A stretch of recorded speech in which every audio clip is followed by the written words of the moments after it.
Hello DJ. Thank you for the 5 months. Hello Devon. Hello Los Rentos. Hello Mayday Sunnyside.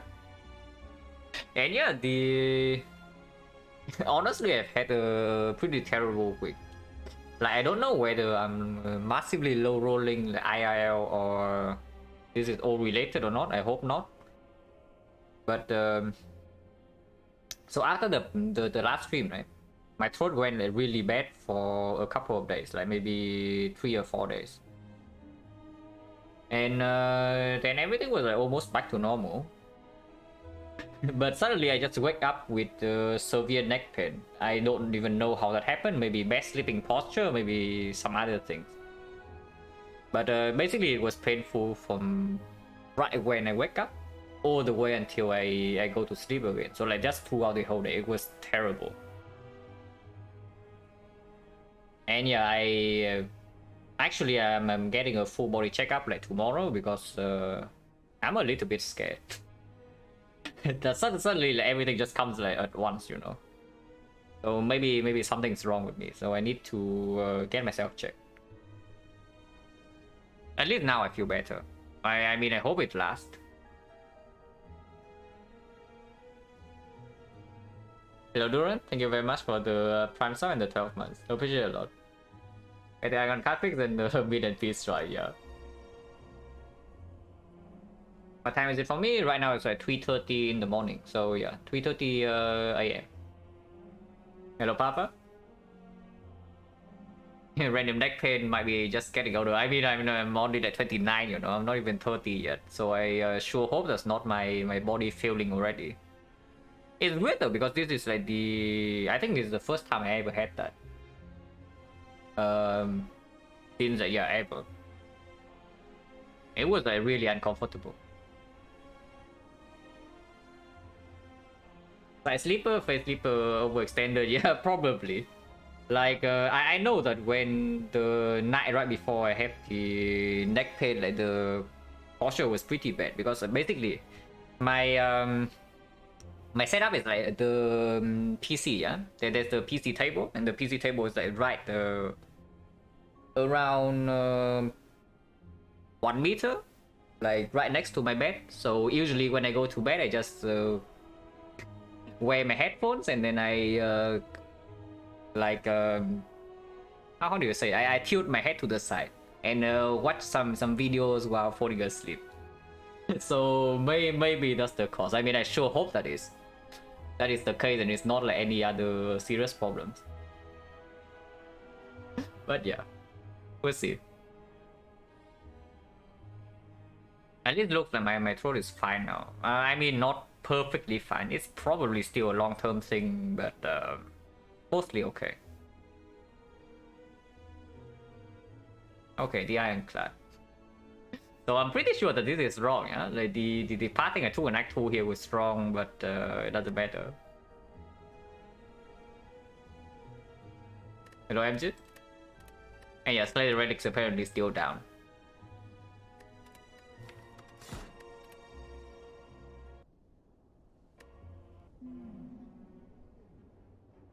Very common Relic.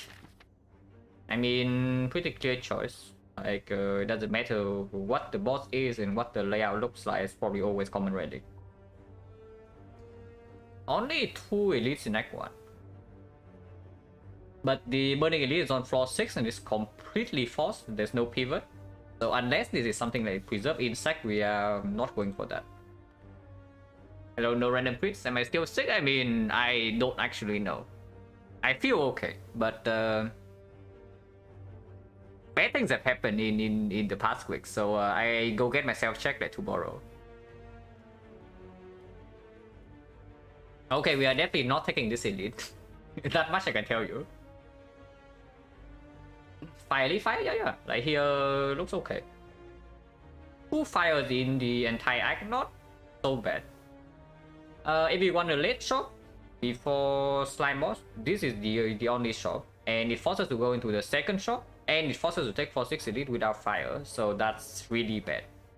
Which actually says that we need to be a little bit careful here.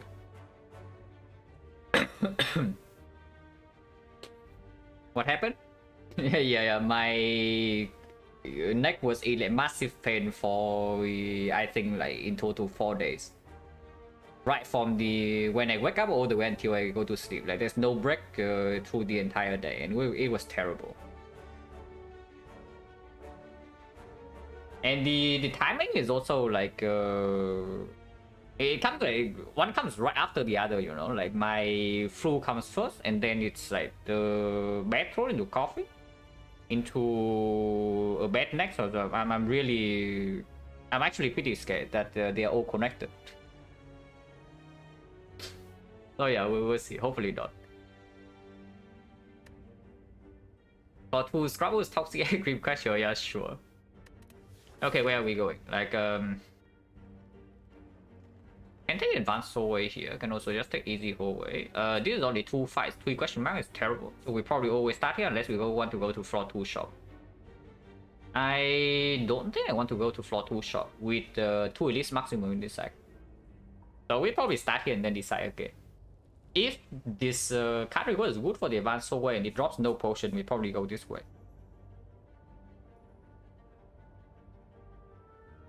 But sleeping on a real pillow, yeah, maybe one of the causes is also because my pillow is like too thick, you know. So I don't know. Then Panda, thank you very much for the Prime Sun and the 30th month. Appreciate a lot. And Econatis score, thank you very much for the 6 months. 45 HP draw. Not drawing Bash turn 1 though, so we probably can double defend. I mean, I hope we can double defend.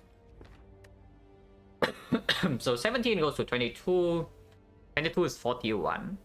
Which, yeah, actually means that if I strike last turn, I can bash here. You know, it's -1 and next turn it blocks for 9. I need to double block anyway, so it's better to triple strike over bashing. Yeah, so I triple strike. +1 damage. Okay, next turn has 26. So that probably means I take 7 here then. If I defend bash, next turn I have guaranteed lethal. If I do not do that, and I do double defense strike instead, I take another 2. So I block for 5. But next turn, if it hits for 17, I take 7. If it blocks again, the HP is still exactly 26 and I double strike. Actually, I have triple strike, so it goes to 8, it goes to 17. 17... no guarantee lethal the turn after.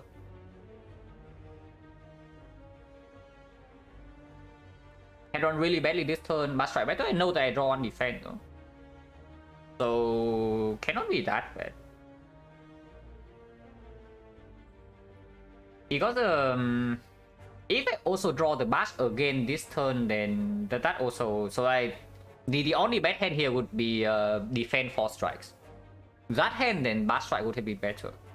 But if it's like defend bash and 3 strike, then I still play the line I took. Speedrunning this one, I mean, I don't know. Probably not. But yeah, I take 7 here, yeah? Otherwise, what can happen next turn? Percentage of this fight is like what? 45, 30, 25, right? So, this is the... 45 is a buff. Yeah, 45 is a buff. 25 is a big attack. So it's actually between it can also attack for 12 next turn again, actually. Like the chance exactly, yeah, it's exactly actually like that. 45, 30, 25. So the only good outcome is with the buff, and it's not even a guaranteed good outcome. So yeah, I take the damage. I take the damage. Taking 7 bash strike is better. Taking 2, it depends on what I draw this turn and what this guy is doing now. If it is doing 17, then triple strike is definitely better. It is the thing. And also depends on whether I have guaranteed lethal next turn or not.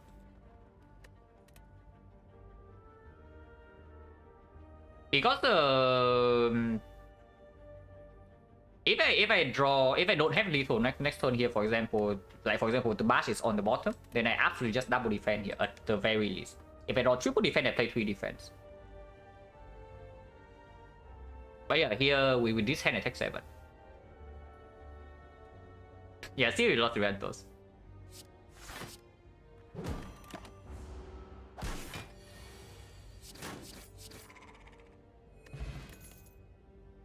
Ugh. Ugh. Ugh. Okay, I do not want to see these cards. Now, first of all, they are not actually good against the advanced forwards. Maybe you can say Cliff. Cliff is also kind of okay against Slime Boss. Yes, I hate that, but it's true. And we can upgrade the Cliff. If we take the Headbutt, at the moment, Headbutt doesn't outperform the Cliff. I mean, sure, it's +1 damage, we have nothing to actually Headbutt. The upgrade target also not amazing, and no potion drop. No potion drop suggests that I want to go here because we are taking Floor 7 Elite, yeah. If I go here now, there's a what? Right now potion gens 50, so I missed the 50 and missed the 60, which is 20%. 80% of the time I also drop a potion, but 50% of that is a useless potion. So actually, only 40% of the time I get a useful potion before I get into this elite fight. If I take 3 fights. Headbutt doesn't go good. Card doesn't fall off nearly as much as Cliff does. Yeah, it doesn't fall off. I mean, if anything, it actually does not fall off. So the Headbutt is a card that gets good in Act 3. But that's the thing, like how much does it cost you before that? And at some point we do need to... I mean, it's not like the Headbutt is terrible in the Slime Boss fight either, but the Cleave is way better. And the Cleave is probably also just way better like here. Sentries, Lagavulin... Yeah, Headbutt outperforms Lagavulin against the Knob. Roughly equal. I guess Headbutt is better there. Against the Sentries, the Cleave is very clearly better. And in the Slime Boss fight, honestly, I don't actually know. But who fires and the Dreamcatcher? Does the Dreamcatcher tell me I should pick the Headbutt? But Cliff clearly better against Slime Boss. If you draw badly, the Cliff is way better. And you see, I only care about when I draw badly. If I draw well and I'm losing the fight, then something has gone wrong, you know. So nowadays, the only cases I care about is when I actually draw terribly. Like, what is better there? And the Cliff outperforms. Because if you have to play with like a 60 HP split, then of course you want the Cliff. And about the Carnage, yeah, you are thinking of the case where you draw well. That's what I'm saying. If we draw well, nothing matters. So I only care about the case where I draw terribly in boss fights.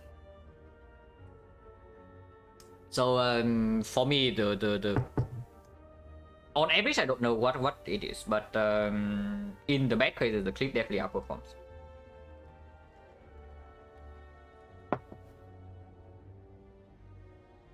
How many advanced always are we going to? If we're going to many, then I can see the Cliff. 1, 2, 3, 4. It's okay. It's okay. Drawing Carnage plus before round with Slime Boss. But then you can play with like a 60 HP split, right? Like what about drawing Headbutt turn 1 then? You draw Headbutt turn 1 and you top deck your Headbutt again when you only draw slimes. And you have that 1 energy deal 9 in your deck. That doesn't actually do much. Yeah, I take the Cliff. We go into 4 advanced always this side. Oh, the Cliff. Okay, that's actually better here. If we draw 2 defense, it would better. But almost.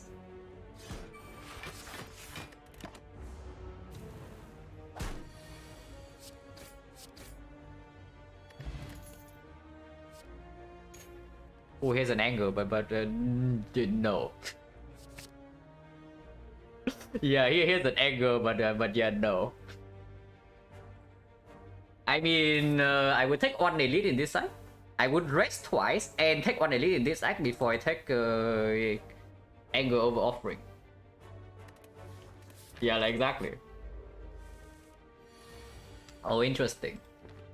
Like very very intriguing draw here, and I wonder like what the best play is. Should we calculate EV in this fight to think about like what we play this turn? Oh yeah, interesting. I don't get away with not playing offering, or do I? If I play offering, I draw into 03, and then what? If I don't play offering, yeah, it's like clip defense, defense goes to 28. Next turn I do bash goes to 20, and then I kill the turn after, so I take 6. I don't take more than 6, right? If I don't take more than 6, then I should not play offering. Because playing offering, take 6 immediately, and then there's a chance I take another 1 after. So yeah, I don't play offering. Yeah, angle would be good here, exactly. Angle would maybe save me 6 HP in this fight. Oh, really? I mean, at least we have guaranteed lethal next turn.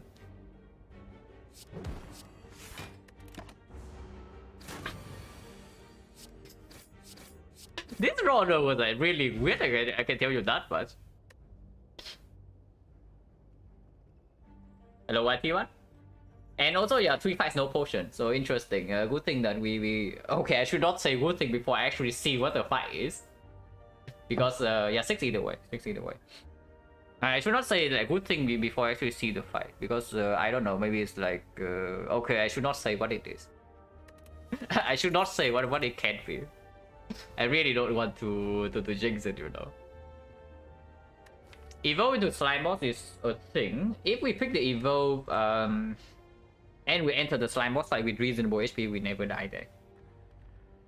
The struck is better in the very short term. Oh, by the way, Frost 7 lead, we run into that right now, no matter what it is. Okay, if it's sentries, we get out of there alive. Yeah, any power 2 is free, but you see that this thing is waiting, yeah? I mean, if we don't get anything from this, if we bleed out like crazy and we don't get a card, then maybe we don't even take this elite. Because right now we walk into this, we get completely owned. Unless it's exactly sentry, like we suffer here. I don't even know like how much damage we actually suffer, but it's a lot. But yeah, into slime boss, cannot be that bad, right? Also makes any sentries not a free fight, but we don't bleed out that much. Maybe like minus 30 maximum. Doesn't get worse than that. Yeah, evolve great against sentry, struck great against Laga, both are terrible against the Knock. This is better against advanced always, this is better against the boss. We do go into 4 advanced always, but this card is common. This is right here though. Holy crap, this is right here. Oh, did this be right here? If we need to play safe in this, I will take Evo. Because then we are weaker against the boss. But taking the Evolve in here also really increase the chance. Strike is okay against Sentry. It's not nearly as good as this. Like let's be real here. But it's serviceable. And the thing is that if we click this Evolve, the chance we can actually take 2 elites in this in this Act 1 like drastically decrease, you know. Like we run into here is a somewhat bad fight, and the Evolve breakers, whereas the Shark can save maybe even up to 13 to 16. It costs us 1 elite, and then everything is bad. Let's take the Shark.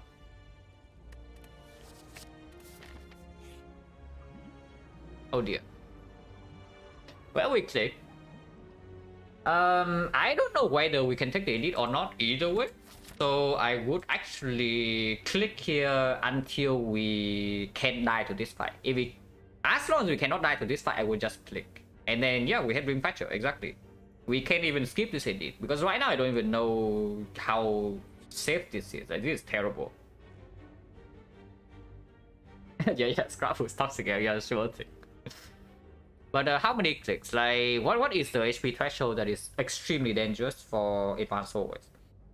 With offering -6, and let's say the fight is also terrible, we roll one of the worst possible fight that the clip also doesn't solve. Which would not be Gremlin Gang. Gremlin Gang with the clip and the offering probably kept our damage taken as like maybe 25. So it has to be one of the Exodium. Exodium with Shrug and Clip and Offering, it's not that bad. 4 clicks is 26. I can do 5 clicks. Yeah, at least 4 times, of course. But I think I can do at least 5. Okay, that's good. That's good. 3 clicks for Bag of Marble is completely reasonable.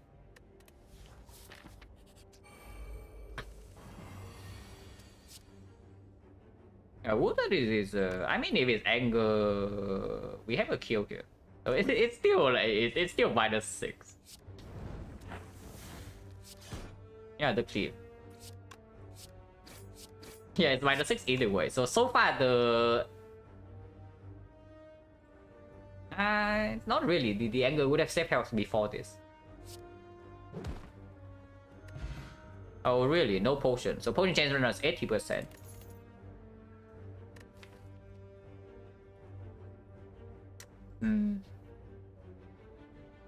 Well,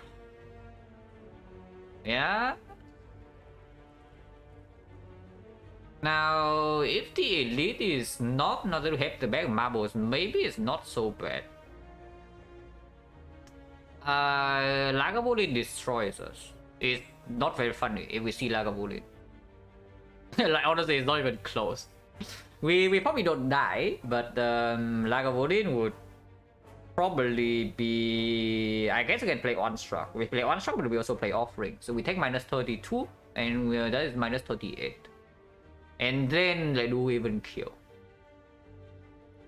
Then we rest after. Yeah. If we only take 38, it's fine. But the thing is that if we take 38 and then we still haven't killed, then we die.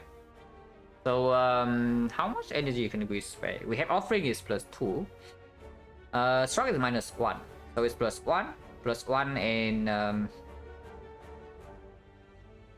off turn 4 turns. So it's actually 13 energy. 13 energy. Assuming we play Bash every single time we draw into it, it has perma vulnerable. It does not have perma vulnerable, but let's assume that it has almost perma vulnerable. Vulnerable 3 turns, or 3 turns or 4 turns. Then we have, but we need to play 1 Bash. Yeah, we need to play 2 Bash, which is already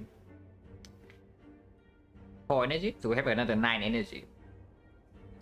9 energy, assuming that we don't stack the bashes, so it's actually 16 and it's not 20, yeah? So it's 16. And then another 9 energy on attacks.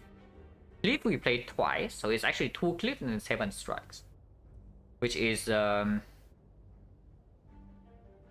if we do not upgrade the cliff,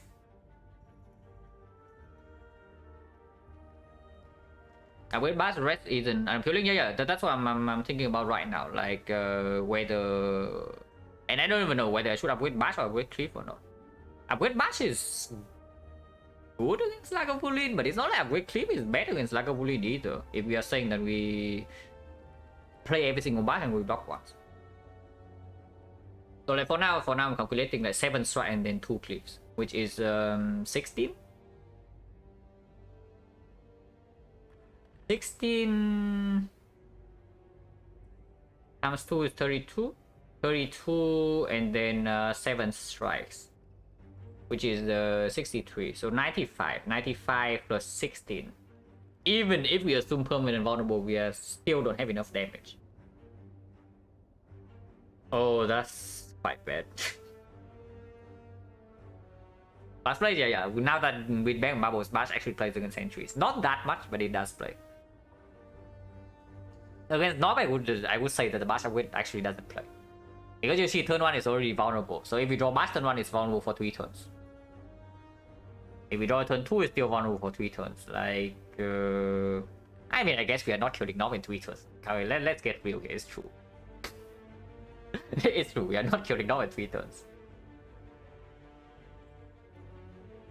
So, assuming we also need to play Offering against Nob, worst case scenario, Offering on turn 2, and we kill it in 4 turns. It would be -6, minus another 11, and then -28. So 45 damage against Nob. We don't die. If we kill in 4 turns, we will not die against Nob. Even if we draw Offering at the worst possible time. Sentries, Yeah, we have Cliff, we have Struck, so probably cannot kill us on 51. I mean, I hope not.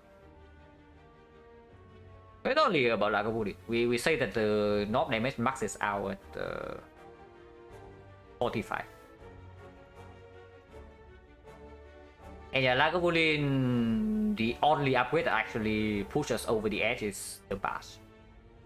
Because with the bash upgrade, we can actually play.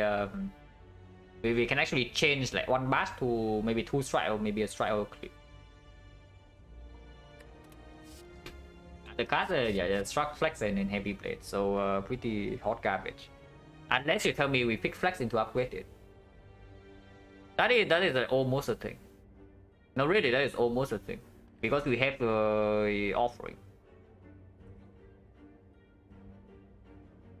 It's not terrible with Lagavulin, I tell you that much. The flex was actually quite good with Lagavulin. Maybe it is flexing time. I don't know seriously. Yeah, maybe it is flexing time. It's not a terrible card against slime boss either.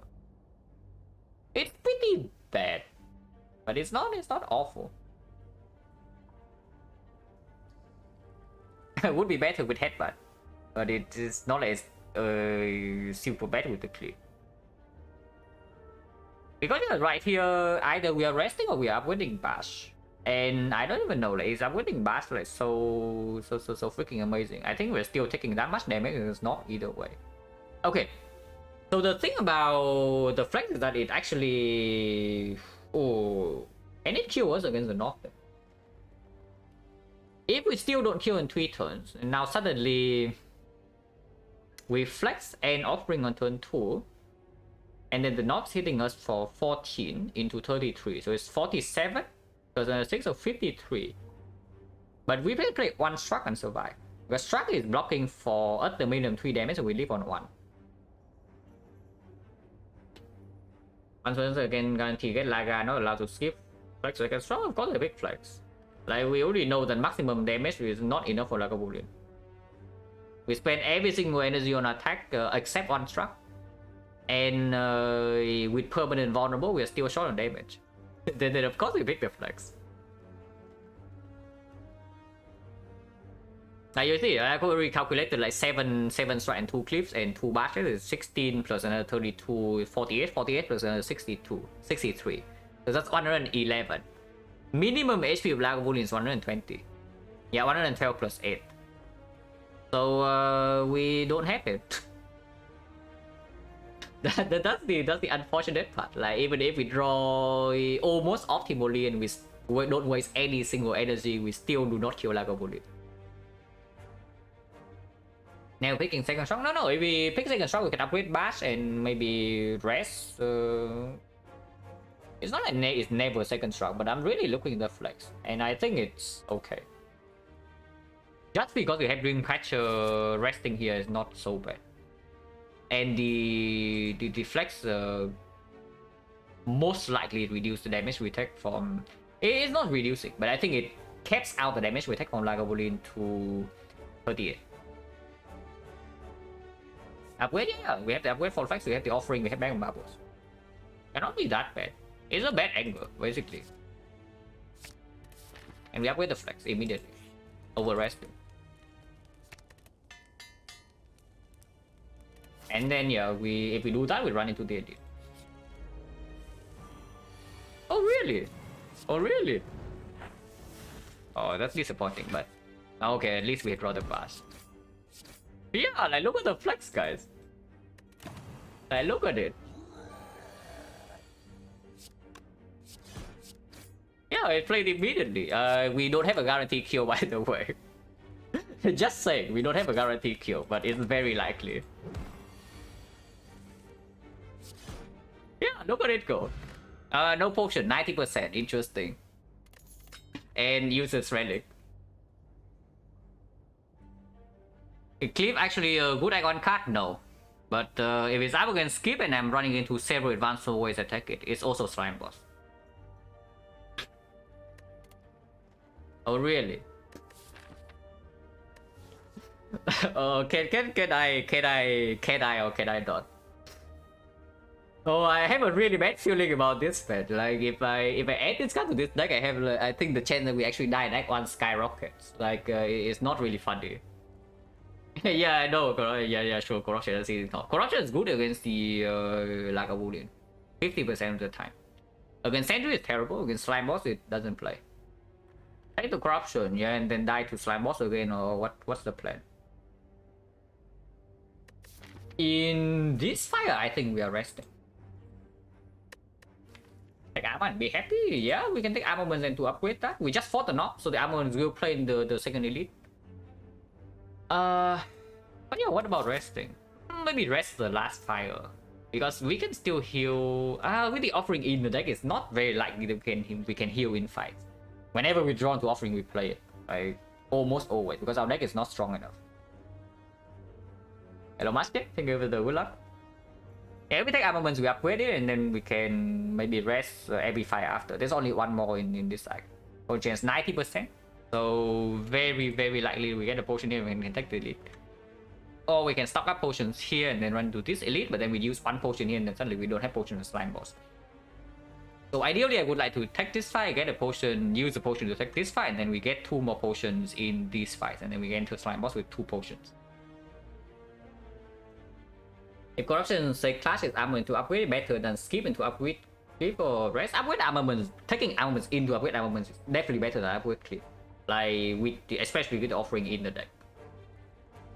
But I really don't know, like, is it really better than rest?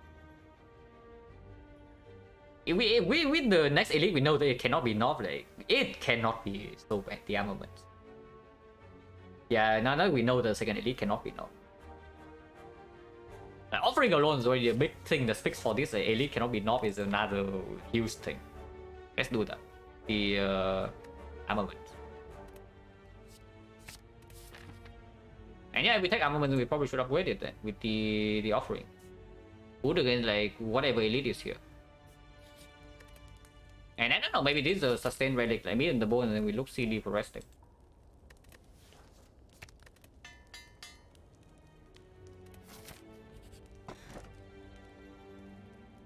This is mid on the bone if it's like 10 times worse.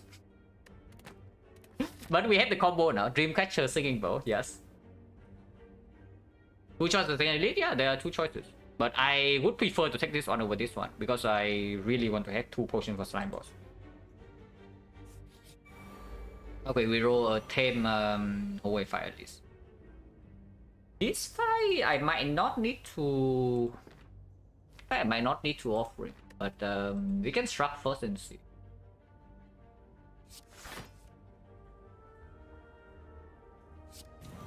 So this is going to be 13, 19, and we kill this next turn. Yeah, I don't need to offering here. If I draw 1 defense next turn, I'm already taking only 4 maximum, and this might not even attack.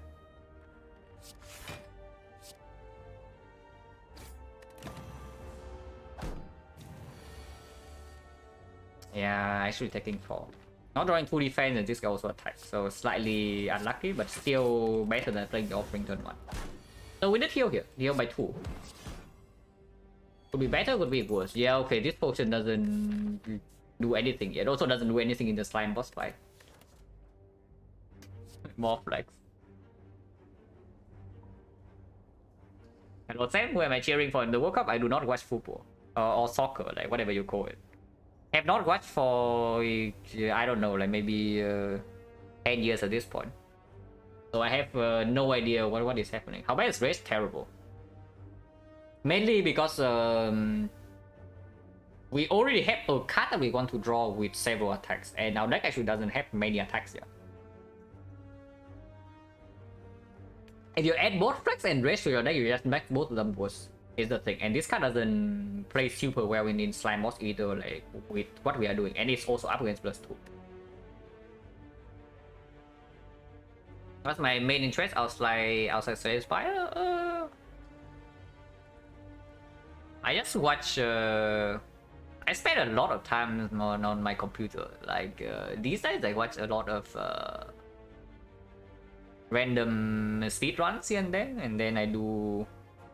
Play some I play in order to custom map. So the player, no, not anymore. But I do play. I know you. I know you also play Sep, like Ability Arena, because I have seen you in in Mama's channel like a few times. But I do play it pretty casually these days. I say casually, but it's true. I play with no intention to actually play tournament. So to me, that's like casually. But yeah, we take the +2. Yeah, mostly I'm just watching streams. I play Spire. I guess I do read some news about like random stuff like Twitter, chess, whatever.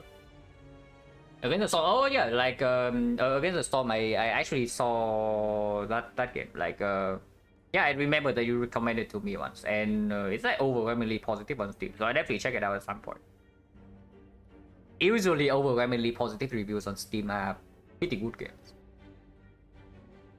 Like you cannot trust the Steam reviews so much, yeah. But if the percentage is like super high, it's usually a very good game.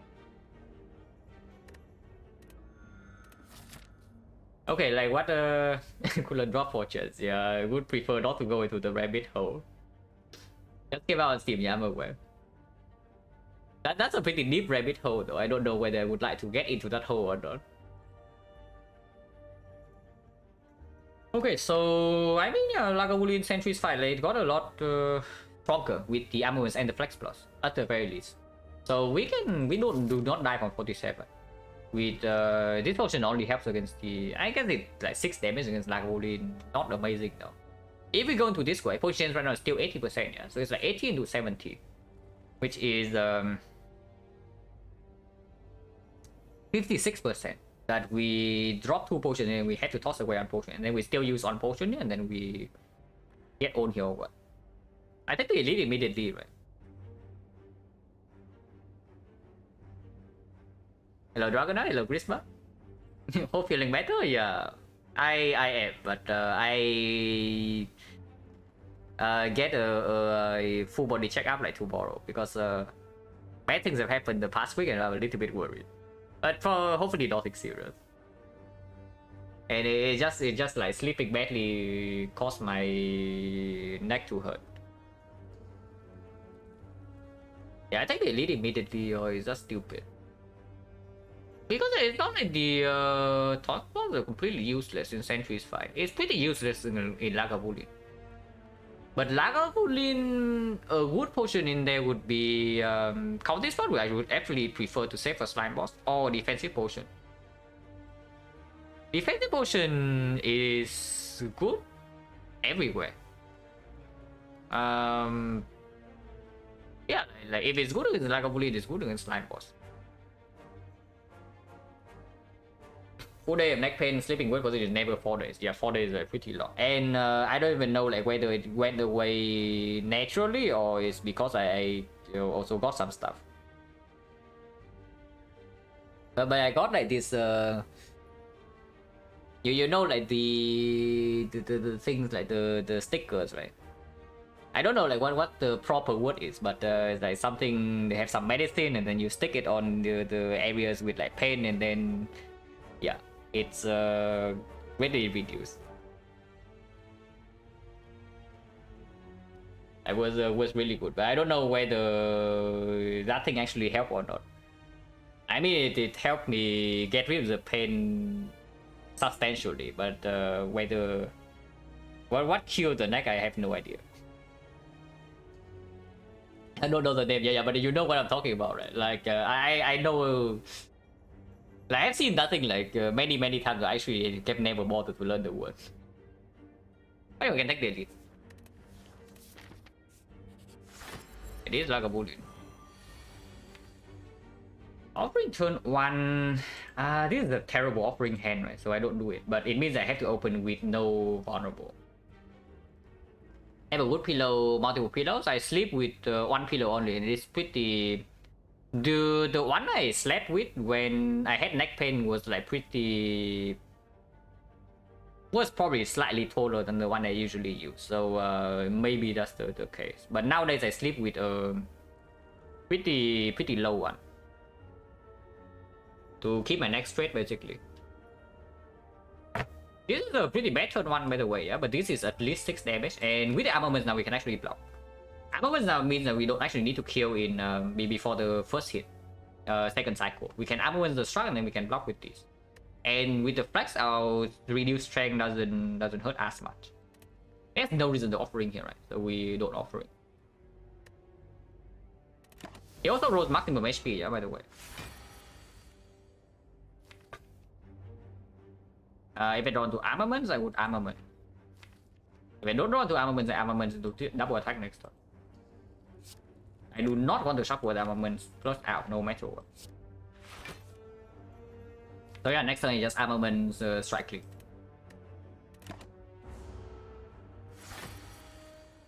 And yes, I want to shuffle the armaments in because this fight might be a long one, and I'm very willing to use this. This potion is complete trust against slime boss. Here at least it's 6 damage, potentially it's 9, potentially it's 12. If it's 9 damage, it's already okay. If it's 12 damage, it's phenomenal.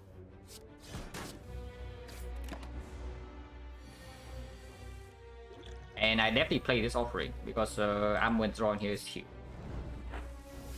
Yeah.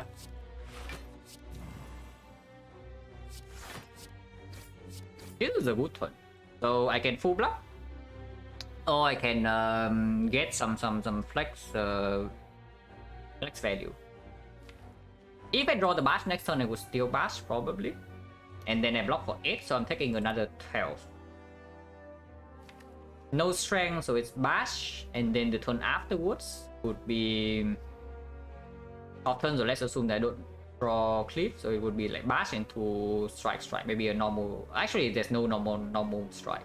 There's only upgraded strike. So it can even be strike, which is 13, 13, and 9. 13, 13, 9 is what? 35, 43. 43 plus 6 is 49. 49 is still vulnerable, and then flex can kill. Not very likely. If a strike here is another 13, so it actually goes down to, it's 35, right? 35, 38, 38, 46, 46, 59. So it goes to 18. Is still, it's not vulnerable. But I can redraw the bash and have the flex. 18 is a lot easier to kill with strike pluses. And yeah, right here is also full flex value, so even if this block for 7, I think I get the 13 damage.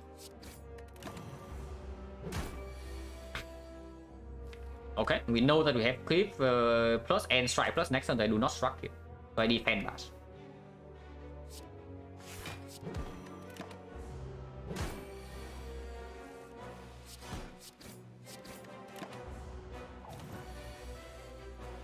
With this draw I could have defended for 7. But the bash draw into cliff plus bottom deck was also very good. How much damage did we take? Yeah. Invisible boot, you say? Yeah, it's not invisible anymore. Yeah, thanks. But how much damage did we take there? We take 7, and then we take another 12, and we take 6. So we lost 19 HP. Potion chance right now is 70%. no, really, I really want one more attack at this point, you know, maybe one or 2 more. Otherwise, I don't even know like, how we are killing slime boss. Yeah, at least I'm happy that we pick up the first flex. And yeah, like the flex setters, if you look at how much work this has done so far in this entire act, like, it's crazy. For the 2 elite fights, this card alone saved us. I don't even know how much HP already. Of course, we don't pick a second one, but the first one was very, very good, and I'm happy it's in my deck. And here we just get +2. Life loss at the moment cannot exactly attack, at least not before I see the advanced away. So I think that I take the advanced away first, and then we see the event where the healing is still full value, and healing doesn't actually make us stronger, so it doesn't matter. The only question mark that is good to take first would be Living War. Yeah. Okay, definitely more information, more question mark, absolutely. if this is like their adventure or something, getting one more potion from this fight is not bad either. Potion gen is still 70%. Now we are definitely playing offering, and I think offering first before the armament.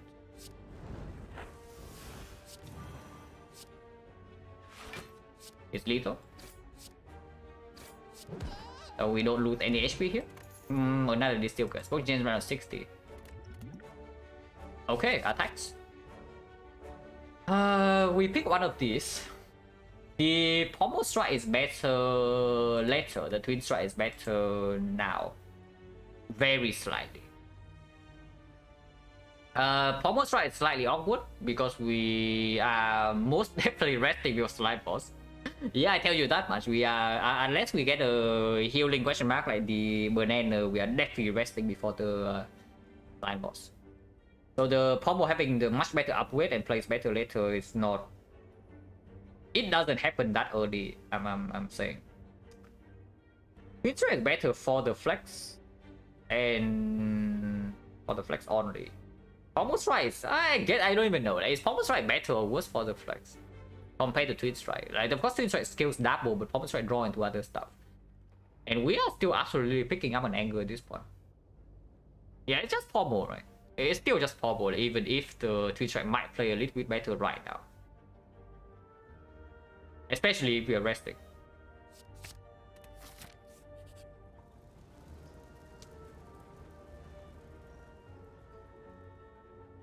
Okay, I take a short break and then we talk about this. But yeah, pretty early break, but I did it, guys. So yeah, be right back.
But doesn't the boot protect stepping into the slime? Yeah. I mean, you step back in. I guess you stick your hands into the puddle of slime and then like pull out the gold yourself, you know. So if the boot is like the gloves, maybe it protects you. But yeah, -11. Then what? If we take -11, go to 19 with bag marbles and the potion here. Even if the fight is fairly nasty, I don't think we die from 19. So at the very least, this fight cannot kill us. Of course, the big threat is still here, yeah. But we are going to have a big rest. We go to 81 here. If we skip a card, so then we rest for 24, which is 19. So we go down to 19. We get plus 6 is 25. 25 plus 24 is 49. 49 minus 6 from offering is minus 12 from offering is 37. 37 is okay. What happened in the previous run? We died to slime boss after a completely garbage draw. Hopefully it doesn't happen again. Because this time the chance we die to slime boss is quite a bit higher than before. Easy -60? Is it easy? Because you see right here, like what are our relics? But what does our relics say? Useless? Okay, it doesn't. It's not useless. It's placed here. Useless. Very good in hallway fights. Not amazing against bosses. Useless in side of fight. Fairly useless. It can play here though. The boot can actually play here. Hello, Timur. So basically, we don't have any playing relics against the boss. Yeah. I guess Bear Marble is actually good. Bear Marble is actually good against the slime boss because it makes sure that we have vulnerable in turn 3. So we can guarantee if we use double distill curse or something, maybe we can get a good split. If we need anger, yeah, if we have anger, that would be sick. And if Echo doesn't play against boss, yeah, the point I'm making is that do you think we're so strong to suddenly lose 135 gold? Because this thing is almost minus a relic, you know, in Act 2 shop. I mean, this is always the choice in here is always like, extremely clear. The question in this event is always the same. Like, do you die if you take the gold or not? If you do not literally die if you take the gold, then of course you take the gold. Because the difference is so big. So again, 19. What did we see in the advanced always? We saw like a single rest level, and right before that was the double mushroom. So we actually saw easy fights. Oh, so the nasty fights are left here. But Bell Marbles offering Cliff and into Slime Man, we might win instantly. Resting if we take the goal, yeah, that's why we're still on this screen. If I do not think that either, I would already click the goal and leave. Is the thing. The fact that I'm still here, it means that I do think that there is a chance that we die. This is why we need to evaluate. So what are the advanced always? Single blue slaver? Either we kill turn 1 or yeah, single blue slaver we shouldn't take much. We have a shrub and with bear mouth goes, and if we draw offering turn 1 we just kill. So Exodium, yeah, all the Exodium are extremely nasty. If we see on Exodium and we don't see a wood card before Slime Boy, we just dead, right? Because we cannot upgrade anything either. Like realistically, what card sold the Slime Boss was like so much that we suddenly feel safe. Okay, what about the shuffle then? Let's assume that we skip this card and we also skip this card. Offering happens like let's say on turn 1 and we don't play it. If it happens on turn 3, we definitely play it. If it happens on turn 2, we probably don't play it either, because I think the plan in the Slime Boss at the moment is double distill curse on turn 3 with applying vulnerable like beforehand. So in 3 turns we actually draw only 15. If we play Pommel Strike, we draw +1. I don't think we play Shrug unless we draw a hand with literally nothing and Shrug.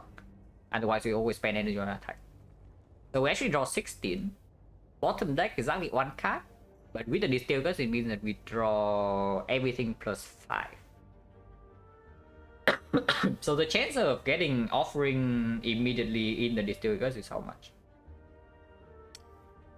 Yeah, deck has 16, 16, 21. So it's actually 5 or 21. 1 out of 4. That's not amazing. Even with double distill chaos. Oh, it's really bad.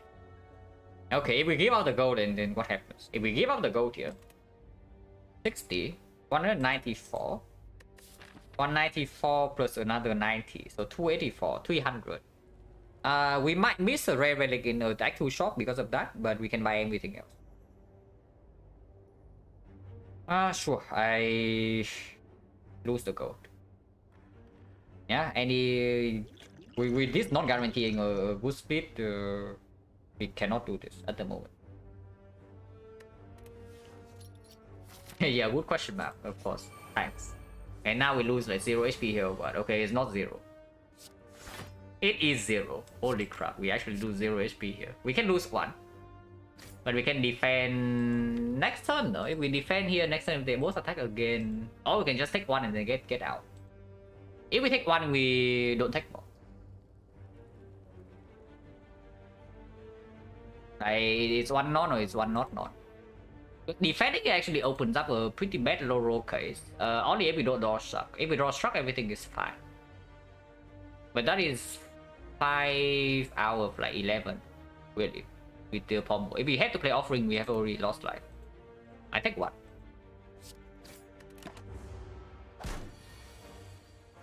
Yeah, okay, would have been 5. So -1. But we heal 5 in here is good.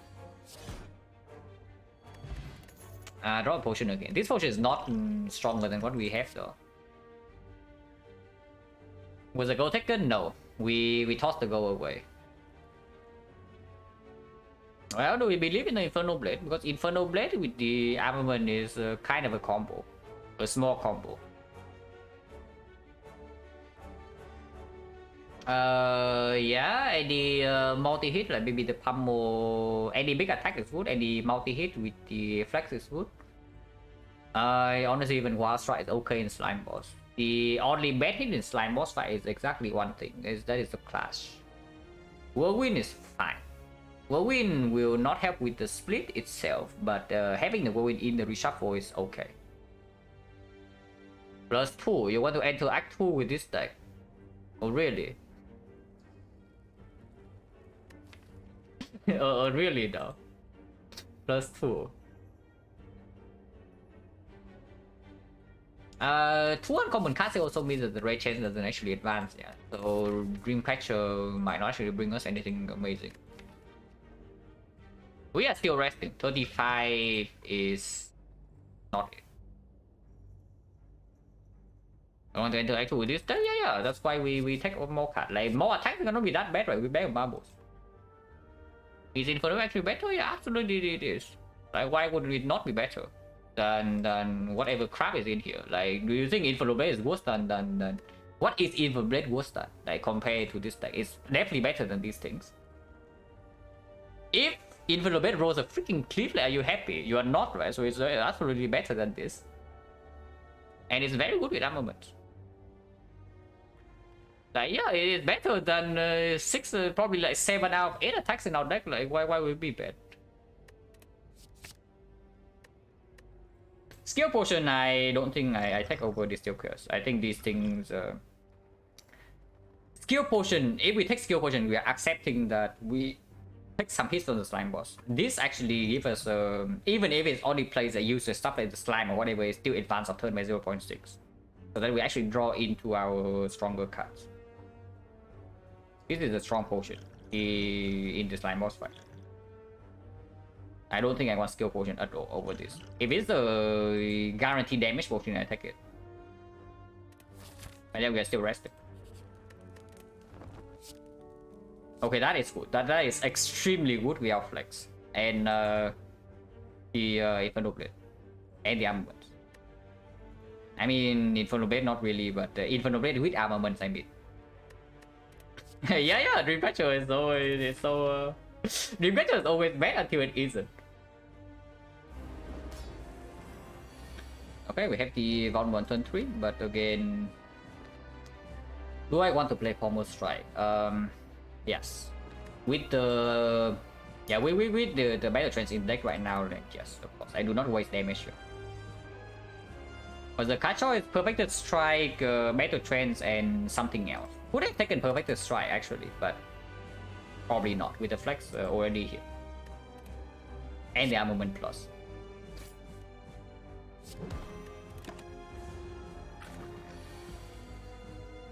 Drawing Offering this turn. Oh, I don't like drawing Armament this turn, but next time we can flex into some big Distill Chaos, maybe.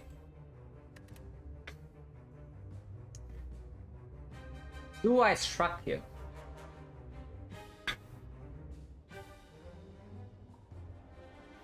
I think I want to play Armaments no matter what. So the if I struggle to battle train, that is pretty bad. If I struggle to flex, that is also pretty bad. If I struggle to Inferno Blade, it's good, but it's not amazing.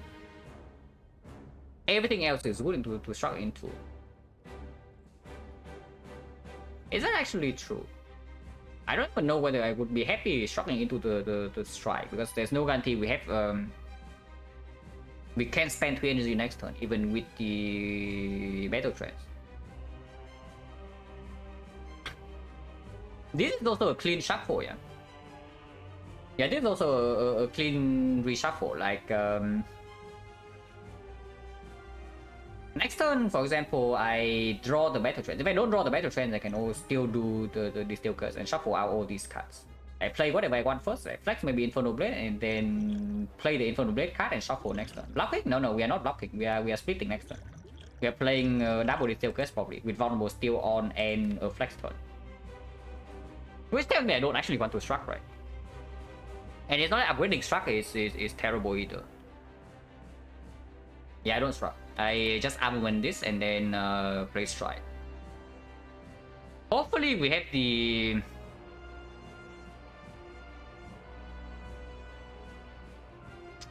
it's a little bit weird with the battle trends next turn regardless though, because if we Distill Curse into the Offering Plus, like we waste like 5 draws. Wanna play Offering this turn? Immediately we lose out on 13 damage. We are not guaranteed to have the flex, and we suddenly don't have an Offering Plus in a redraw. So of course I keep the Offering Plus, because this is not a strong split immediately. Yeah, I just have when this hand play strike and then end turn, and then we evaluate again.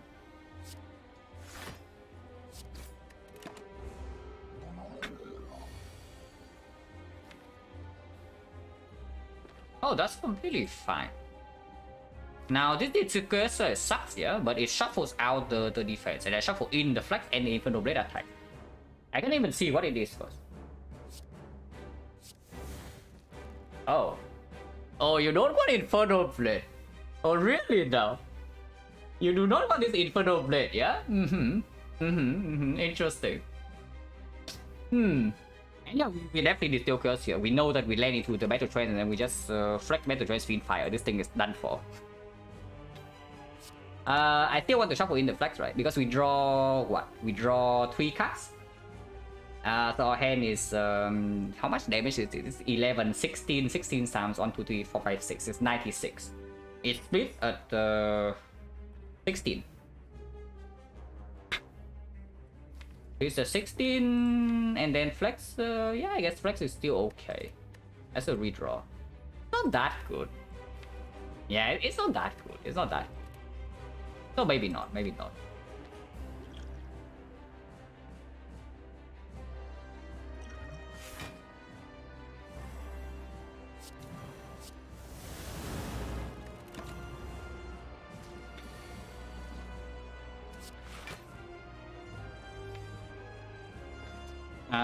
We bash and then it splits, and then we have the cliff killing both.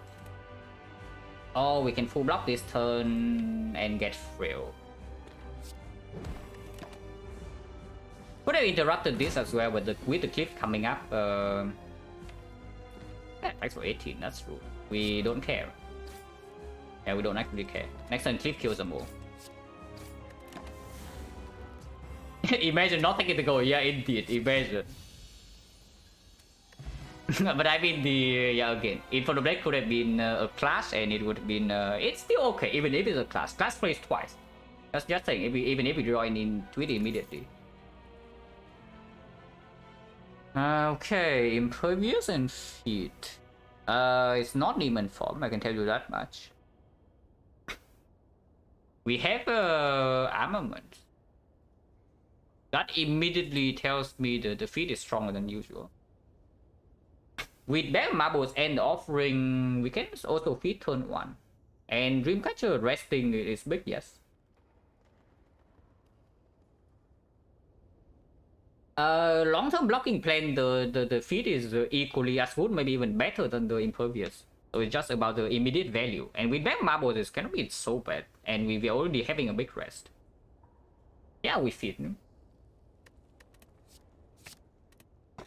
Okay, no pyramid here, no energy though, apparently. Yeah, interesting. Well, Black Blood completely garbage trust here. Not as bad as usual. We do have an offering, we play every single fight, but we also have more incentive to rest. The cube at the moment is doing almost nothing. I say almost. But that is almost nothing with what we are actively doing. With what we are passively doing, however, is different. And yes, we are passively taking damage, exactly. Or the back, which yeah, we have nothing to speak for the back at the moment. No white beast, no potion belt. Only one potion in our belt, and it's not even an amazing one with the back at the very least. How much would Black Block have to heal which boss quality, right? Like, it really depends, because the situation Black Blood is good in because the problem with Black Blood, you see, is that it's doing nothing for you in boss fights. Like, it's doing nothing for you inside the fight itself. So you have to be able to get value out of the flaws, guaranteed. Like, here it's actually very good for it. Like, this is already a good spot for the Black Blood. Like, we have offering. So the sustain is appreciated, and we have the feat, so we get more value out of every flaw that we can use the sustain with. Like, we go to many fights basically with both the singing bow and the feat. So in this situation, Black Blood, if it heals, for example, 18, I would say maybe 15 would already be somewhat okay. But if the situation is not good for the Black Blood, like, you basically never take it. Okay, I shouldn't say never. If it heals you for like freaking 60, then of course you can take that. But better be like a full heal or something, because otherwise it's just a bad pantograph, and you are not taking pantograph or boss relics. Jankovic, thank you very much for the sub and the 13 months. Appreciate a lot. So the cube, the nice thing about the cube though is that we pick the first bloodletting we see, and if we have Dreamcatcher, the chance that we see bloodletting also increase. Yeah, cube does stuff now and does stuff later way better. Yes, I can see that.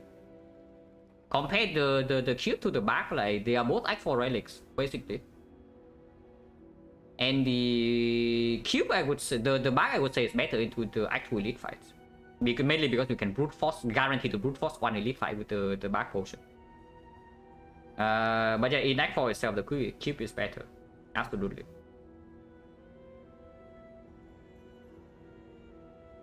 So yeah, probably the cube, and if we need to play safe, we can play safe. We still have a lot of gold. Could have 135 more, just saying. But we can take the cube, mainly because like, any bloodletting we already clicked. And then now, of course, it's even stronger.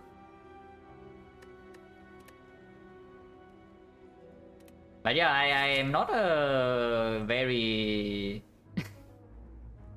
enthusiastic about this relic, but I can tell you that much. Okay, so now we see how much the slime costs us, because the shop is very early, so we don't actually get to collect a lot of gold. 3 fires in this deck potentially. We can take it super early burning elite. I don't know what would need to happen for that to be the thing, but it can. We can also skip the fire for this elite depending on how this advance always go. Yes, it will always be advanced always. So yeah, nothing to talk about. Like, we just go here, take the shop, and go here and then decide again. This is when the okay after the shop release, but this is when the first passing decision happens. The loss. Why do you want to see the loss? You want to fight advanced always or what? I don't want to see the loss. Can you give me freaking bites, please? Yeah, like why not the bites over the loss or the library? Which was actually awful. Can go left? Yes, possible. It's possible. Oh, draw one, guys. Good for us. Or we can potion. We take minus 21 to our fighter, we get potion.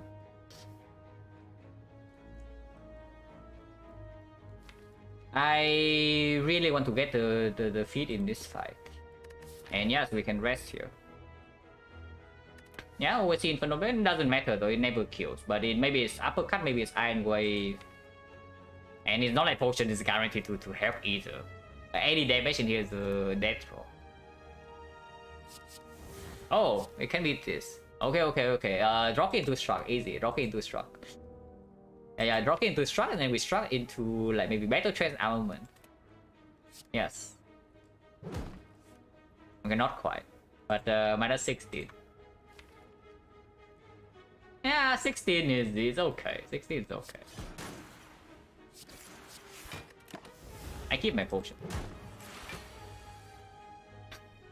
Okay, this is not okay though, and I know that the steel case will not hit the feed. Yeah, I know that the steel case will not hit the feed here, so I can see maybe a flex bash into the steel chaos. Yeah, how often? Yeah, that's what I'm thinking right now, which is why I'm saying like maybe it's like flex bash. So flex bash like health. Health health is 1421, so it's like 33. 33 was 30 shots, so unless we get the offering, we will not kill here.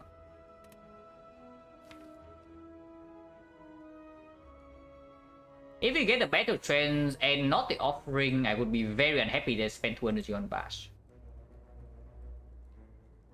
Maybe I don't bash. Maybe just flex into the steel curse and then we see. We can play this fight into the second cycle. But yeah, welcome to Act 2, guys. Always a treat. This is fine, right? With feed right now, we do have lethal. Like, this is 14. This is 14, this is 16 to 24. 14, 24, 38, yeah, we have lethal. Yeah, flex raise again.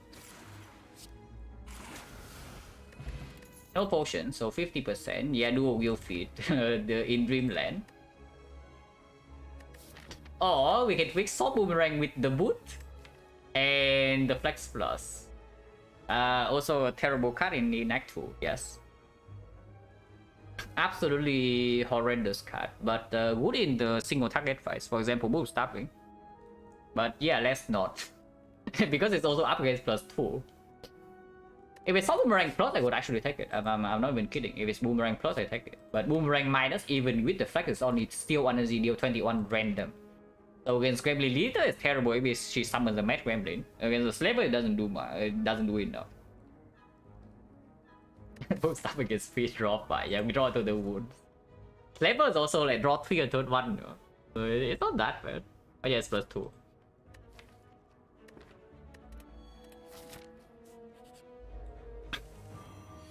Yeah, of course we played offering. And yeah, like where are the flex haters at? Like, no, seriously. No, really, like hating flex in this run? Better than pear. No, it's not even a strawberry yet. And was flex pick up pretty early. I think it's like floor. This is floor 1, this is floor 2, this is floor 5. Yeah, floor 1, floor 2, floor 3, we get the bag marbles on floor 4, and then flex is on floor 5, and we upgraded immediately afterwards. I really want to be able to kill next turn. So ideally we draw to bash this turn or what? Trends first? Not playing trends at all? Or what are we doing here? Thought to be pellets the wood power. I don't want pellets. Give me freaking red skull, please. Yeah, please give me something like bloodletting red skull. Like screw the pellets. Like, who cares about pellets? Like yeah, I know. Flex pellets is like kind of a thing, but on 3 energy, like, how often do you think that happens? Just compare the freaking flex pellets to the red skull. You know, red skull is like 3 permanent strength immediately on turn 1. Yeah, bloodletting, please. Bloodletting is probably the best card we can see right now. I guess second best. Best card is probably still offering. But bloodletting is definitely up there. So how much is bash feet? Bash feet is 23. It's too short.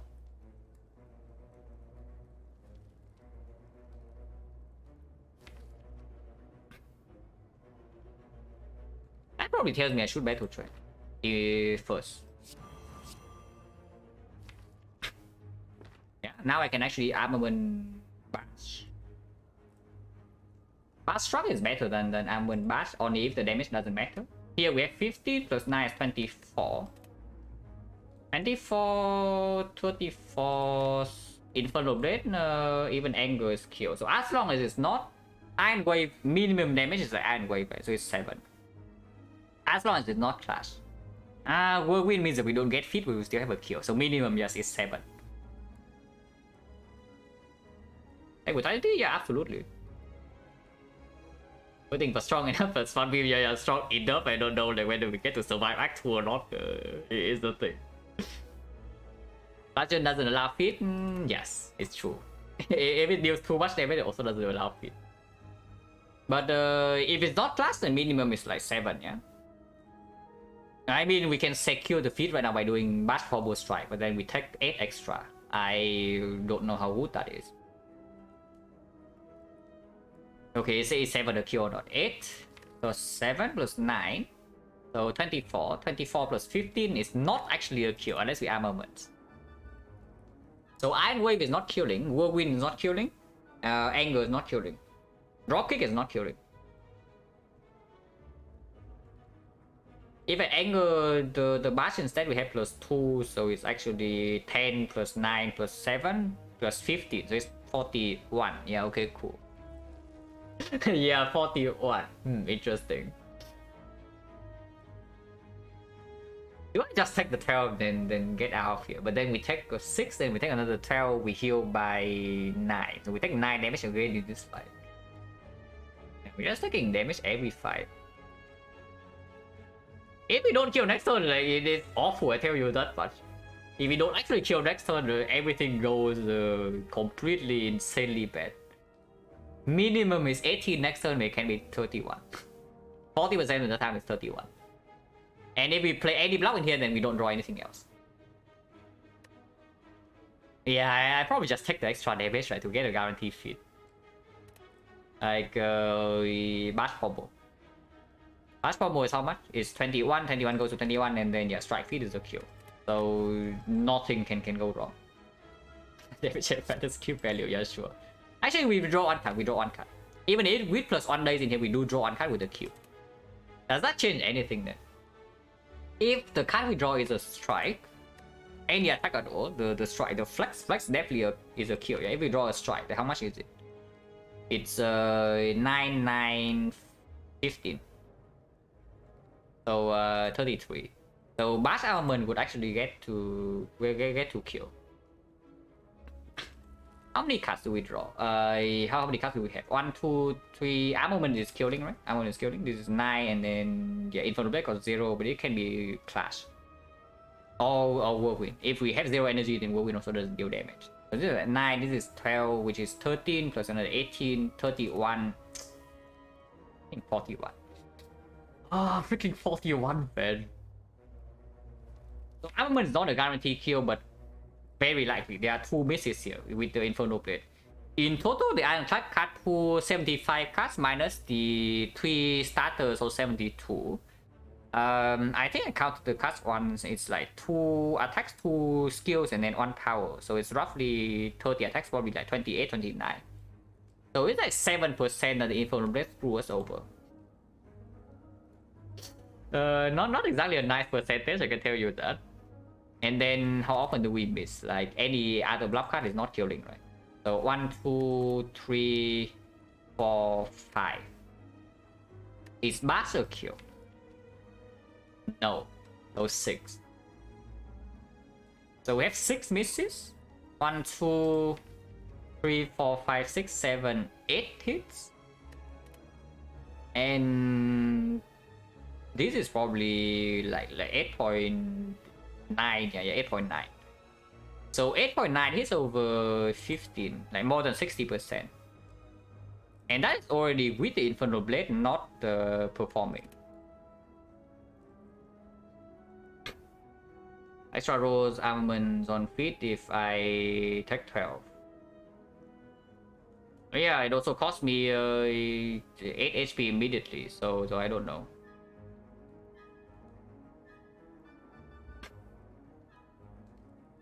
Adrian's block? No. Okay, next question is whether I need to play armaments or not. Because I think I am playing a block card. So do I need to play armaments or not? If I do not play armaments, Bash goes to 34. 34, 15 plus 9, so I need 10. 10, so the attack needs to be 7. So once again, anger is also a miss. What other cards? Is there like Whirlwind, Anger, Iron Wave, and Clash. So 4 misses only. 4 misses, so 1 out of 7 is like I mean, even if we completely miss, it's still okay because this is a shock, and then we can go to fire and rest and avoid the elites completely. So it's not like we lose this percentage, we immediately die or something. The chance to get a catastrophic outcome is probably like 3%, 3 to 4%. In exchange, we immediately save 8 HP. I take that. I do Shock Bash.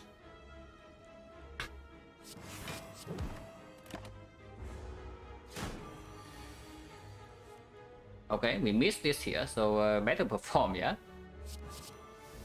It's good enough. Yeah, plus 8, guys. Would have been pretty bad, yes. But we also calculated the percentage before actually doing the line. 60% potion chance, no potion. So good news that we don't have the back. Is that this worthless in here?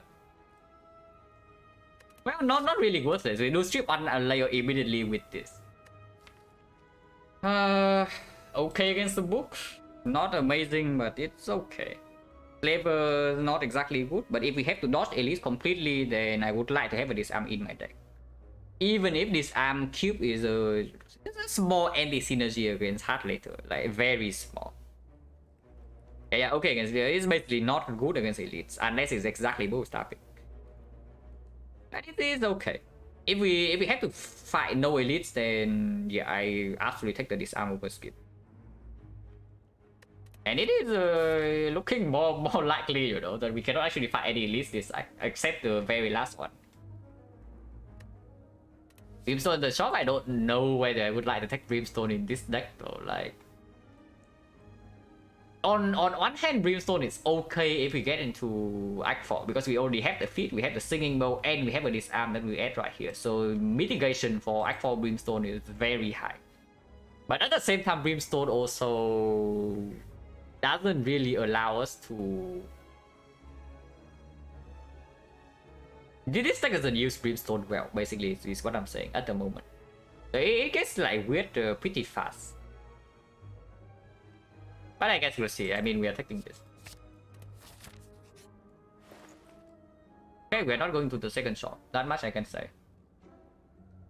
Yeah, it has to be two boxes to be better than the other things in here. Yeah.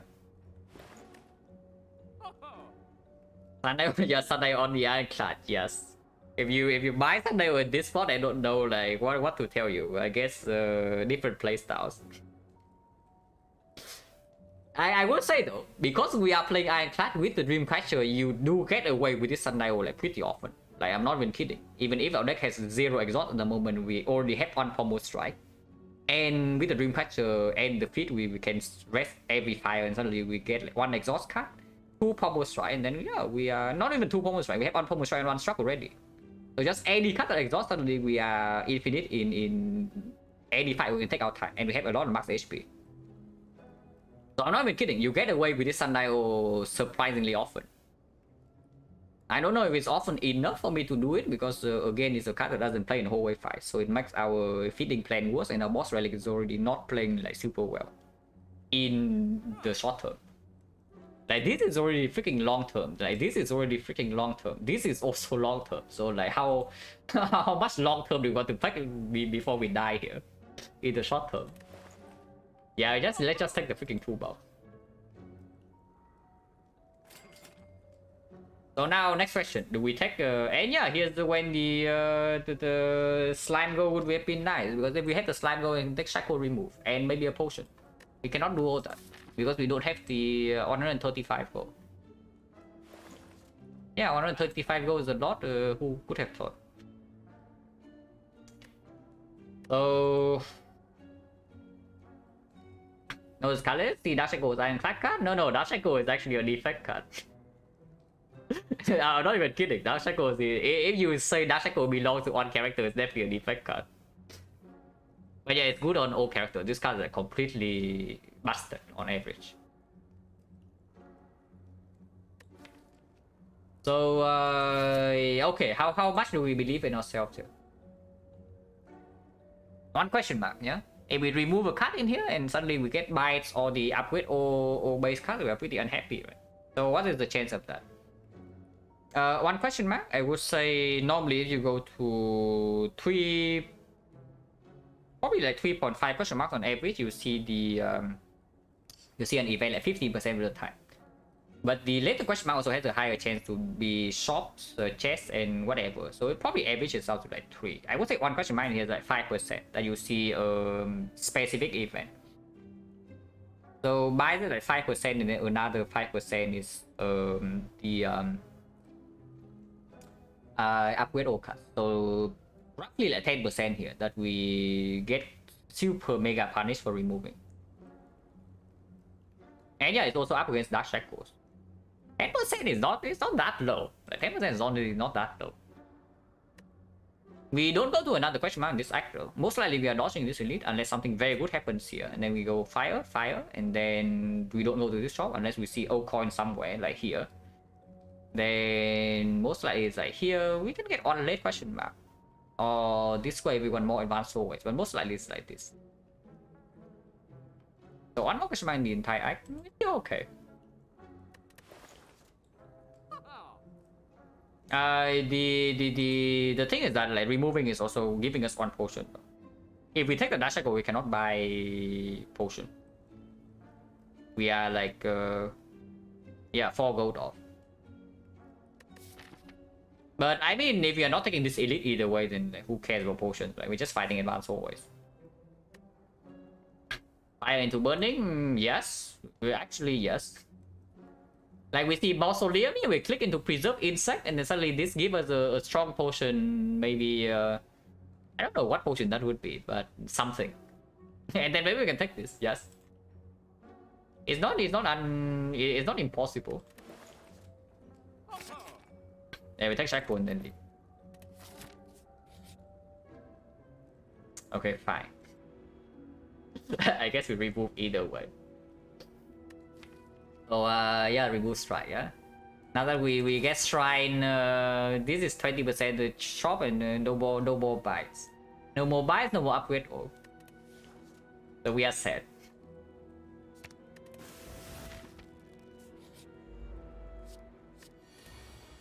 They're not attacking, so it's definitely not panic button.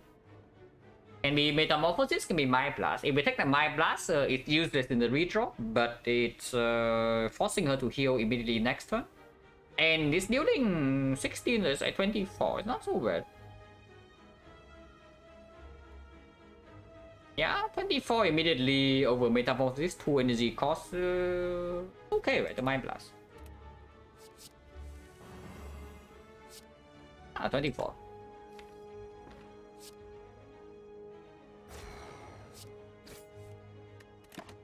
Drawing Shackle here is pretty bad.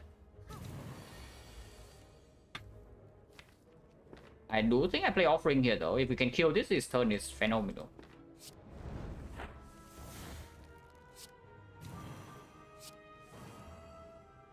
And we have enough energy, so of course I play Inferno Blade before the armament.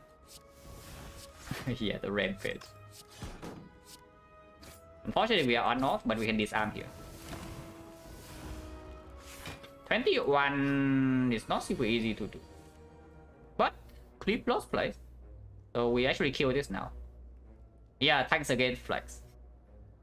Again and again, this just plays. This plays every single fight. But I mean, it's just true, right? We have 3 energy and we have draws of cost. The 0 cost card like this will play. When the entire deck right now is just some short-term burst.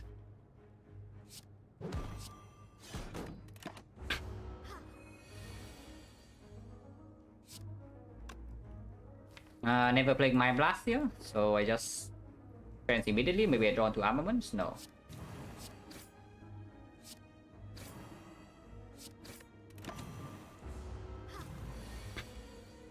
Now Wood Hand.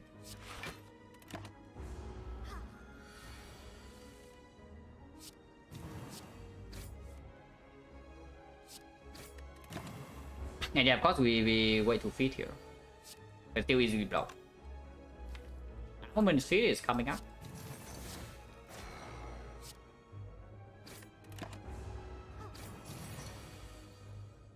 Oh, Wasteland. Blood Potion. Oh, this heals a lot. Unfortunately, it doesn't give us anything else, so unless something super good happens in this card with what we... can we take this? 68. Okay, well, these are not it, I can tell you that much. Hello, Byron. Yeah, these are definitely not the cards we got to see before the Elite fight. If this one will win, I don't know. If we live long enough, it probably wins. If we live long enough, probably yes. Our deck has a very high potential. Emphasis on potential. Oh, back Ghostly here, pretty bad. Especially now that we also added both Disarm and the Dark Shackle. Turn on Bag of Marbles, we also don't want to draw Ghostly. Any turn we have Flex, we don't want to draw Ghostly. Any turn we have Bag of Marbles, we don't want to draw Ghostly. And yeah, 2 defensive cards already. And 3 energy. I don't like it. Also, it's up against +2. Honestly, if I pick anything here, it might even be close line. Like... First Weakness Source. And Artifact Strip actually matters in Automaton, yeah? If we strip 1 layer immediately with this. So with the close line, we can actually maybe deploy Disarm plus or the Dark Shackle there. So that's a minus on 3 energy? Yeah, why not? Like, why would it suddenly be bad? Because it's a card that, it's basically just an Iron Wave. No, seriously, it's just an Iron Wave that also strips the artifact. And it plays decently with the Flex. Not amazing, but it plays decently there. It's very sad though. If we pick this close line, we are fighting the Elite. So can we fight the Elite or not on... How much HP do we have? This Blood Potion is healing 18. So we have 86 HP. Can we die from 86? Now that would be a very tragic story if we die from 86 HP to an Elite fight. But we have the toolbox, we have the Offering, we have the Flex Buff, and the Mega Marbles. Can't be that bad, right? That we die from 86. Slavers might actually be the easiest fight. Honestly, Slavers might be the easiest fight out of the 3, depending on how we draw. Because yeah, our turn 1 is extremely strong. And if you have a good turn 1 against levels, usually the fight doesn't actually cost you so much. I am probably the most scared of Gremlin Leader. Like, the moment stopping, at least we have both the cube and the disarm, so it's not so bad, especially if we pick up the close line. But Gremlin Leader is very spooky. Like, very. It would be 86 spooky, right? Because if she attacks us for 1 hit, we already draw 3. And then to rest 2 floors later, yeah, but what if this kills us? This is still advanced whole way, you know? It's not like we suddenly pass this floor for free. It cannot be that bad, right? Like, didn't we die in 2 fights from 86? It's actually not 86, it's 92, and it's not even 92 if we feed here. And we also get 1 more relic. And our potion chance still 50%. Yeah, there's no way, right, that we die. Come on. Yeah, you want your Battle Trance Panacea, here's it, but we actually take the Panacea. Not for the Battle Trance, but for the Flex. If we can Flex Panacea in here, this fight is probably okay. With 4 permanent strength. yeah, 4 thought into the unceasing top, yes.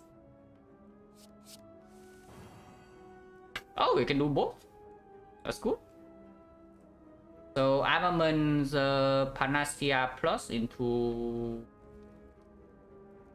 Bash or Clothesline, we can choose. Vulnerable is more important, right? If we have the Dash Shackle to maybe block next turn as well. So yeah, we just do armaments Panacea plus into Bash.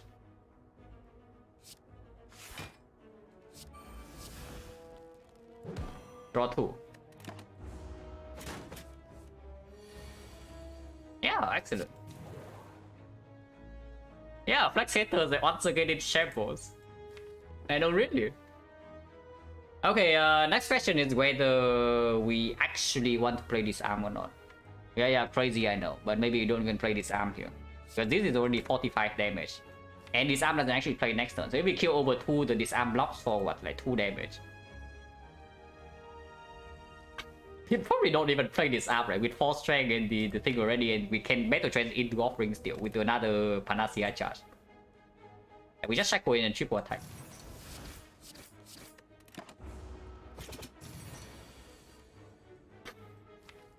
So here we can choose to when to shuffle. And I would definitely like to shuffle in the Battle Trance, so I play the Battle Trance first.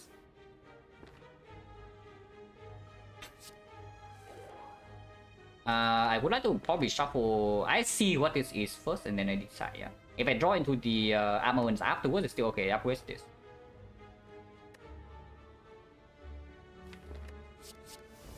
Oh.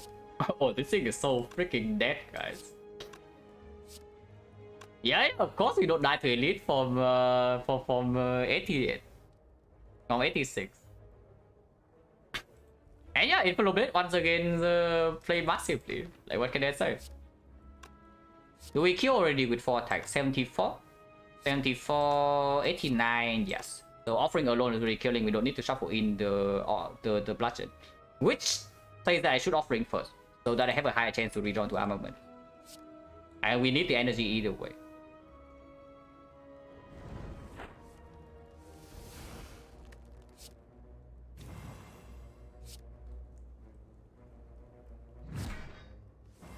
Nice. Yeah, perfect. Yeah, Flex Haters in the absolute shambles after this run. Like, win or lose. No, seriously.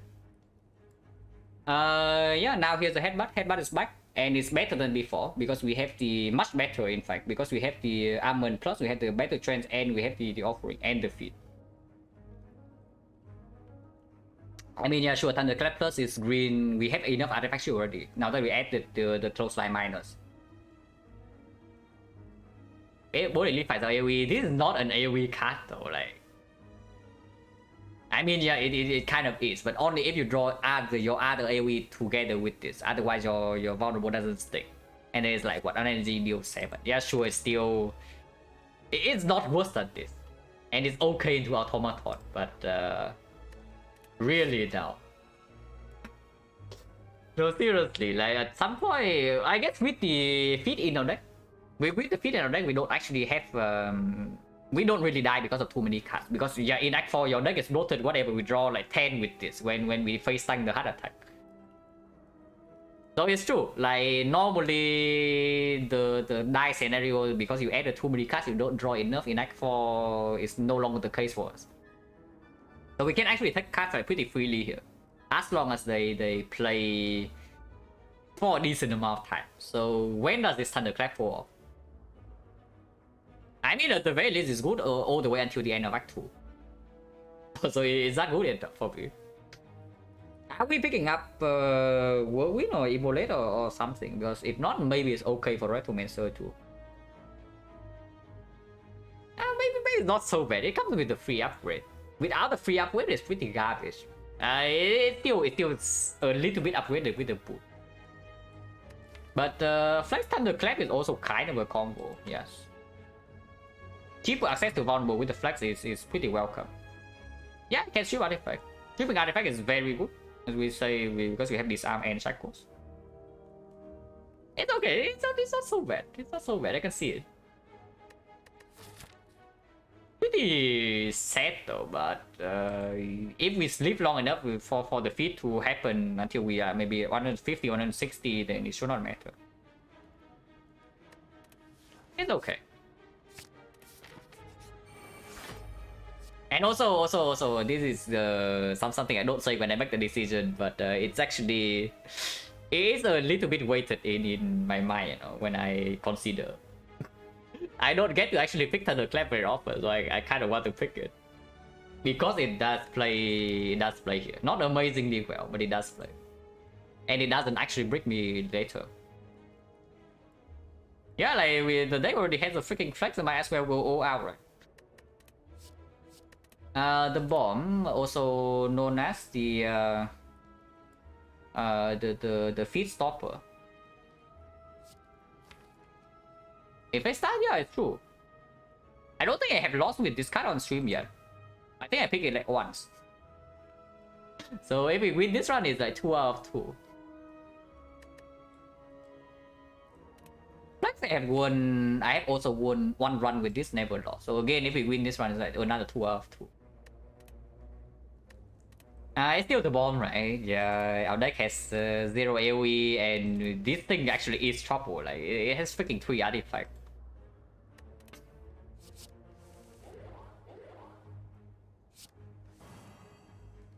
Yeah, better freaking play the bomb. Especially with feed on turn 1 already. Do I want to strip artifact? Because we can still Thunderclap into Dark Shackle this on turn 3, for example. It is possible. But if I choose to artifact strip, it has to be the bomb into Disarm. The Disarm deck has no AoE. Yeah, okay, that has a little bit of AoE. I do strip here with the Disarm, right? Instead of doing anything else.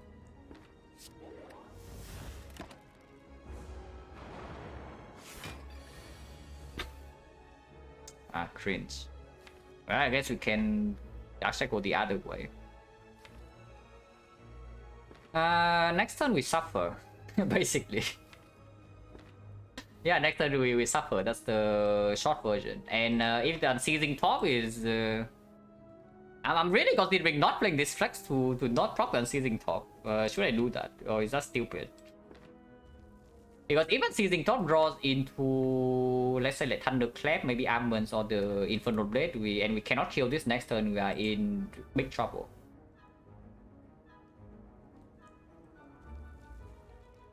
Hello, Strongest. How's it going? This one is an interesting one.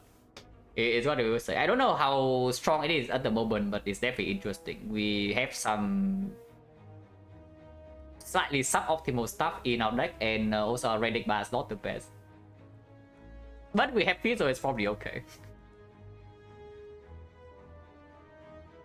Is it so bad that, okay, how is it? If I do not flex and I deal 80 and next turn is 48, yeah. So I need to do another 47. 47 and I'm drawing +1 here. I draw 6, so if I draw 2 offering, I draw 010 and have 5 energy. Which is 1, 2, 3, 4, 5. I can do this into 1, 2, 3, which is 7 plus another 15, so 22. 22 plus another 26, so 48. 48 plus 48. We actually exactly kill. We overkill by 1 damage. Yeah, which tells me I don't really probably unseizing top then. Unseizing top draw into any of these attacks, suddenly I can fail to kill because this thing might not cooperate. Drawing to this is bad, and drawing into this is extremely awful. It's so bad. If I draw into offering immediately, I just draw 4 right now. Maybe it's okay. Maybe it's okay, and it gains. Yeah, if I draw into offering right now, I also get full flex value. It's not that bad. But honestly, the only bad draw is like the Thunderclap. 1 out of 10. And even then, I can still redraw it. Maybe it's okay.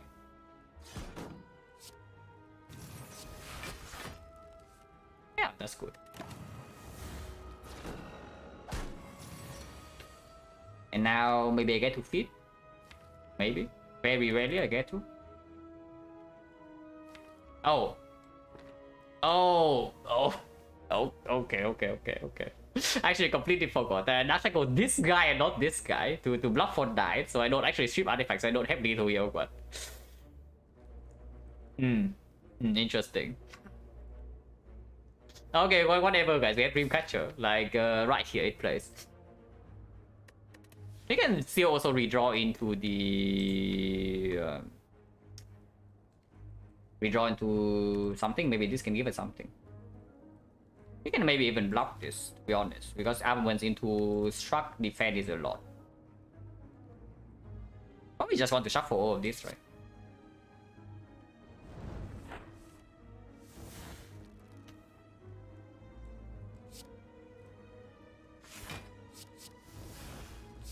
Maybe we don't even need to do the thing. Yeah, we actually just kill.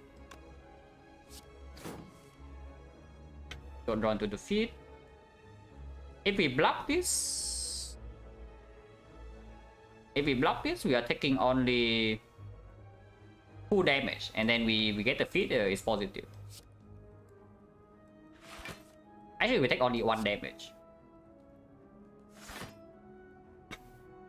Every time the trap here dies to taunts, so it has to be strike plus on the sentry.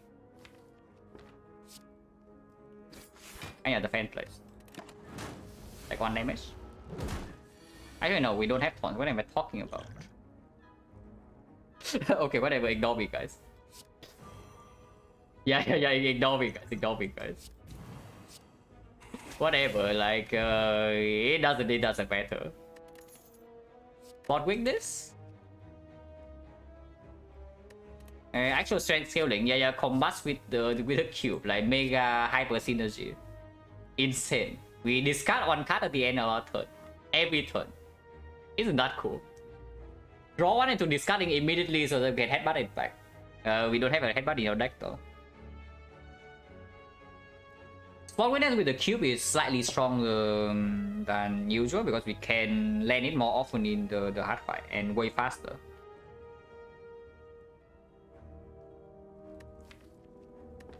Pretty good in this fight too, because the only miss turn is on turn 1. Turn 2 automaton attacks, and then the other turns also minions attack. It's okay. And of course with high max HP, we also very much are open to Reaper. Of course with Flex we already can pick Reaper, and with this now it's even clearer. Don't need to rest yet, so we can upgrade, and I would definitely like to upgrade our Pommel Strike or the Offering. But probably Pommel Strike first. Offering is already draw 4, if we upgrade it, draw 6. Draw 6 is still good though, is the thing, because we draw 5 cards and we play Offering and we draw the full hand. But it's not amazing, because it is very good with armaments, basically, the Offering upgrade. But it's not amazing if we draw with the cube from the turn before. Like if our hand has 5 cards, only the Offering upgrade plays full. But if our hand has like 6 or 7 from the cube, then it overdraws. So yeah, Pommel Strike upgrade also gains 1 damage. It's not like 1 damage is never playing or anything. And this is recurring draw. This is like 1 time draw only. This is recurring.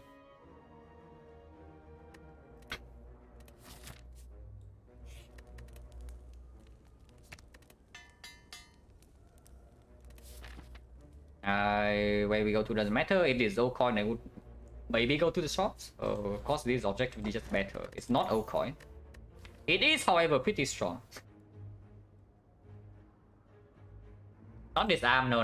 Definitely not.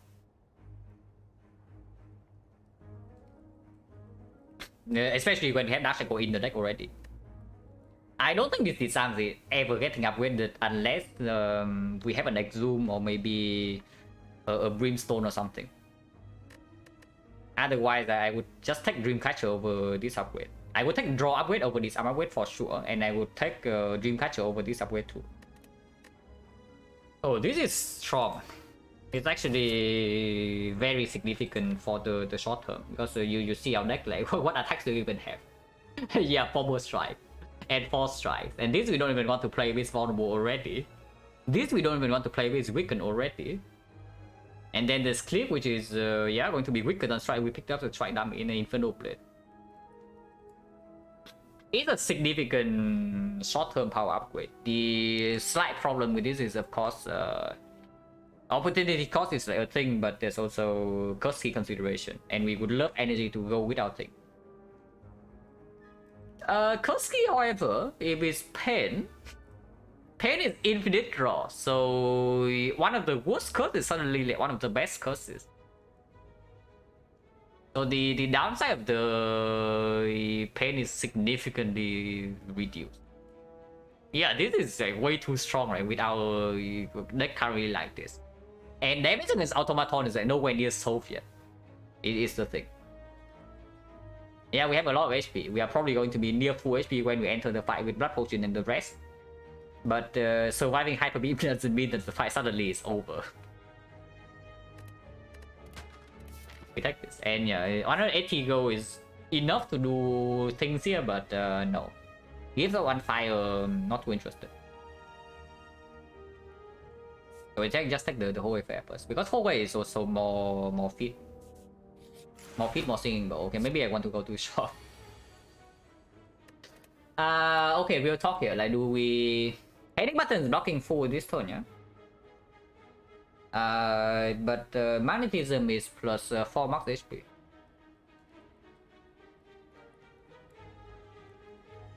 Probably very stupid, right? We can stall this fight. I'm saying, stalling this fight is very easy. There is never a skill, and we have this arm. So as long as we feed the mushroom, we can store the avocado until magnetism gives us the second feed. I probably just take the freaking panic button. Yeah, probably should just take the freaking panic button and then get out of here. I want to keep this potion, basically. If we can keep this potion, we keep it. This potion is disposable. Especially when we fought both stabbing first already.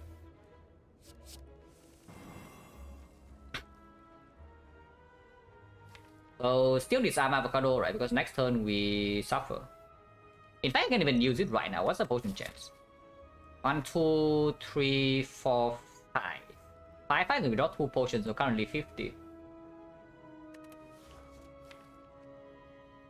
Hopefully we draw a Shackle next turn.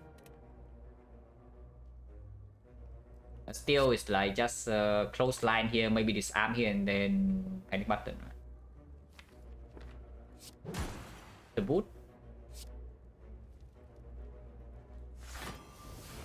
And yeah, still disarm over strike, right? Even if strike is dealing at 13. And what about this? We are we resting or are we upgrading the offering? I don't think I upgrade Battle Trance over offering.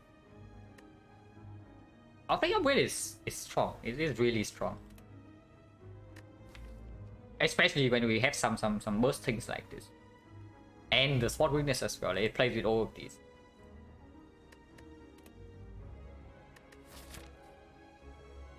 I guess I can keep the potion.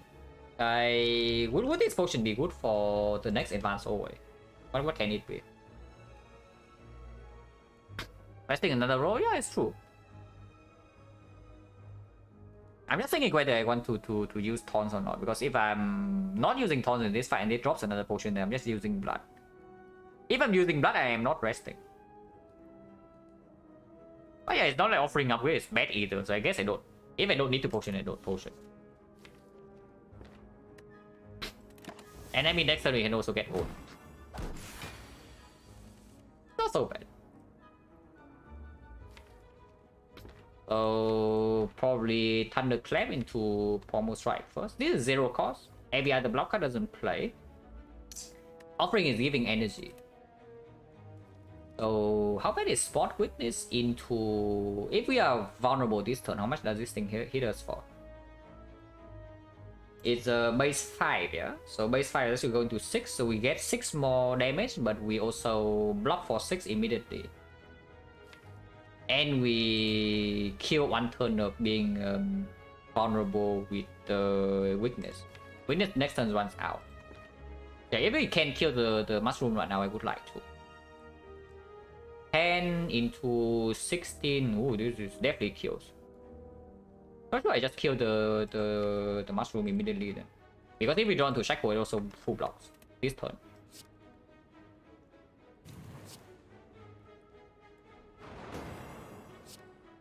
Actually that costed me 4 HP, right? Because this can, yeah, I forgot the ornamental fan. Yeah, actually costed me 4 HP. But again, basically I pay 4 HP for 2 strength. Or for 3 strength. Whether that's worth or not, no idea. Shackle is good. Want to reshuffle into flex. We full block this turn now, right? Even if I just do this, it goes down. This is currently 11, so it goes down to 2, it goes up to 3, and then defend is full block.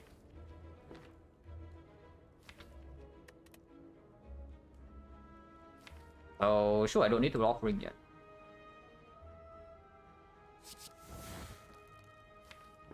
But this would be much better if I if I offering. Offering shuffle, I guess I'm going to shuffle out either way. It's okay, shuffle out these strikes and defense cannot be that bad. And yeah, like this I can do even the boat plays again. This is way too much damage though. Don't get to feed plus probably, but it's fine.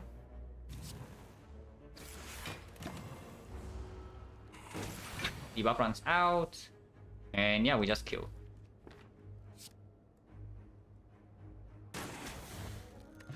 No potion, so potion chains went out 60.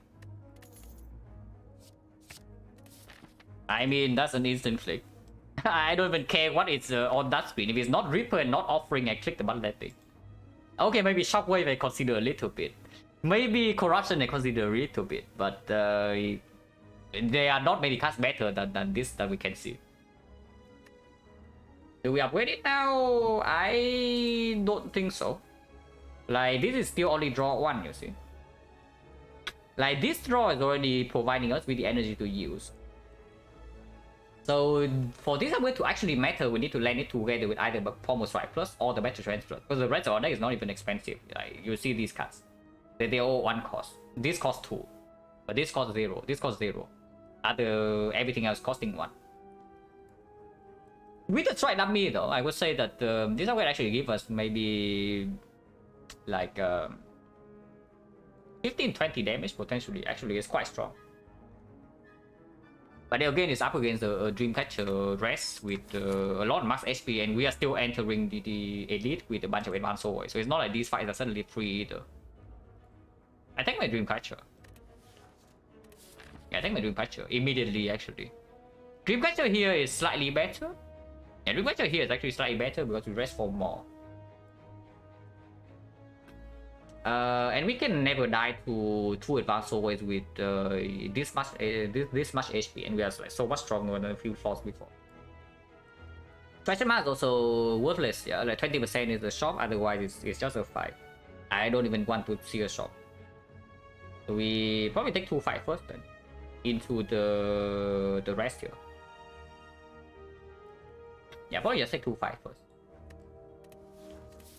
Point change right now 60%.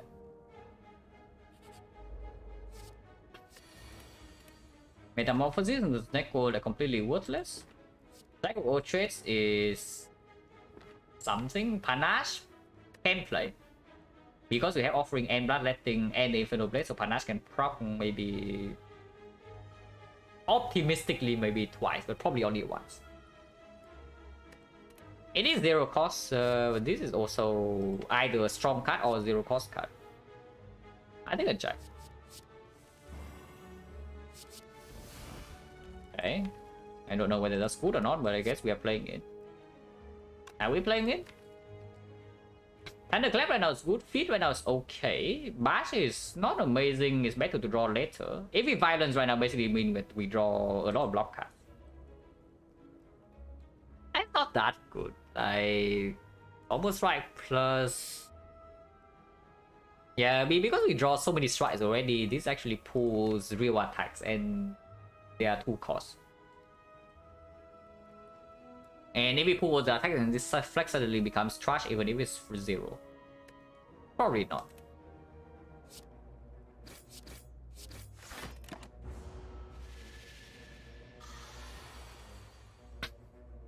Okay, interesting. Yeah, interesting.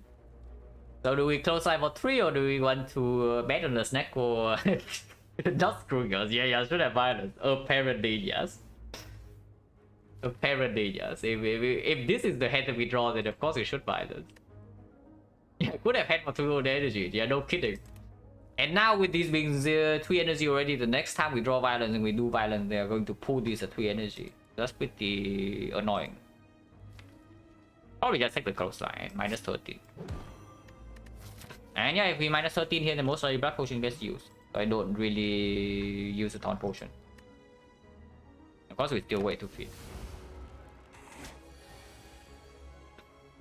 Yeah, bloodletting was for cost 3.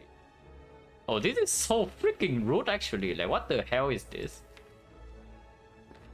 At least next turn we are probably okay, but holy crap, this deco.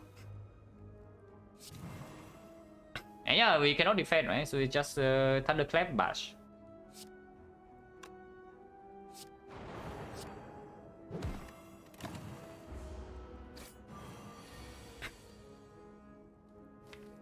They don't even draw dash echoes, so yes, we also have to play offering. Like, apparently we're getting completely owned here.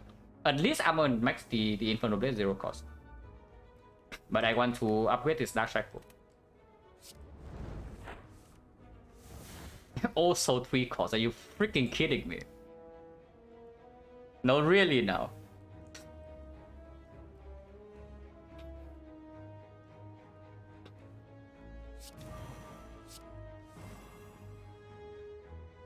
Okay, we can bloodletting. Bloodletting gives us 1 energy here. Maybe kill? Yes, I can, but again, we don't feed. And we are not taking much this turn. Oh, we can actually kill if we want to. I can wait 1 turn for the feed. We are weakened, so we need to play 2 attacks. And I play 3 HP immediately. That good.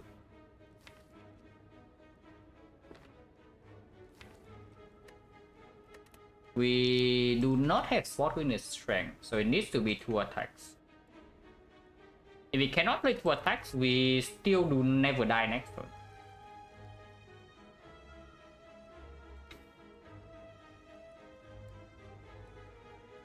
I want to try.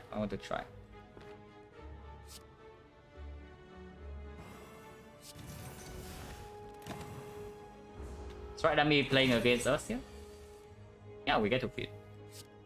At least there's that. No potions, so potion chance right now 70%. Ah, true. Yeah, the evolve in Act 1 would be good here. We still take it. Second win is good, I guess. It is better than Struck. We are stuck on 3 energy. Medkit is still in the pool. And yeah, we can pick up any evolve now if we have that. It just opens up like so many things. And in short fights, which is the most of our fights, I mean, it says the powerful energy block 50 on it. Like, better pick that.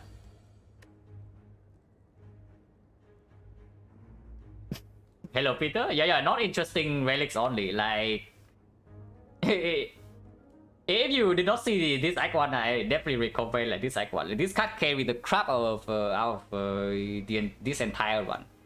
Like, no, seriously.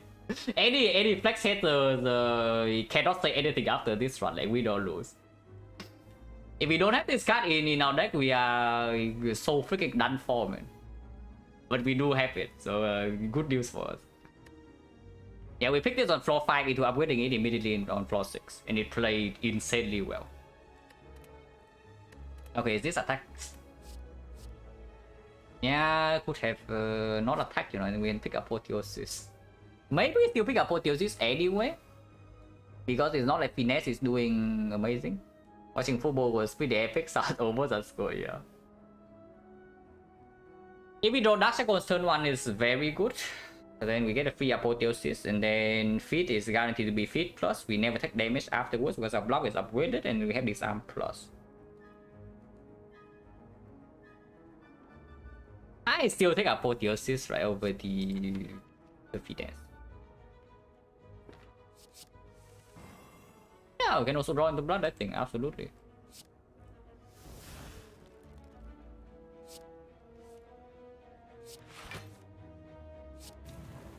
I mean, Shock Plus will be better than Powerful here, but it's not like it's so bad either.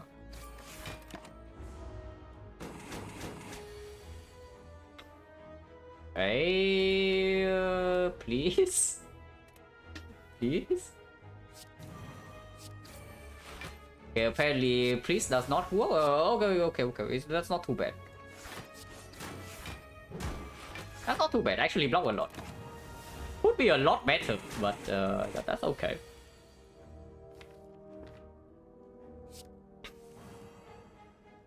Okay, Offering next turn is not ideal. I would prefer to not have to play Offering from here, but we can also rejoin to Feet immediately. And it doesn't actually hit so hard. Yeah, that's good. Still no potion, so what is it now? Is it like 80% or what? We drop. These are the only 2 potions we have in the entire act. 1, 2, 3, 4, 5, 6, 7, 8. So it's 6 to it's actually 80%. Anger is here. We probably don't want it now because we have the Bloodletting. Without Bloodletting, I would be pretty down for this Anger. Now that we have Bloodletting and the Spot Weakness, I mean, it's not like Spot Weakness suddenly makes Anger better or anything, but the Bloodletting definitely speak against it a little bit. And from the fight just now, you also see that we do see the problem with yeah, having too many cards in the deck. And again, it's upgrades +2. Intimidate we don't pick. I did enough artifact strip already, and the toolbox can also strip a little bit. And yeah, Dreamcatcher. Absolutely, resting for 33. That's basically a freaking Regal Pillow. You want Brutality? Well, you have Brutality. And we absolutely pick Brutality. yeah, this freaking Dreamcatcher, right? 2 card rewards? What has it given us? First card reward Battle Trance. Second card reward Brutality. Okay, cool. Yeah, thank you very much.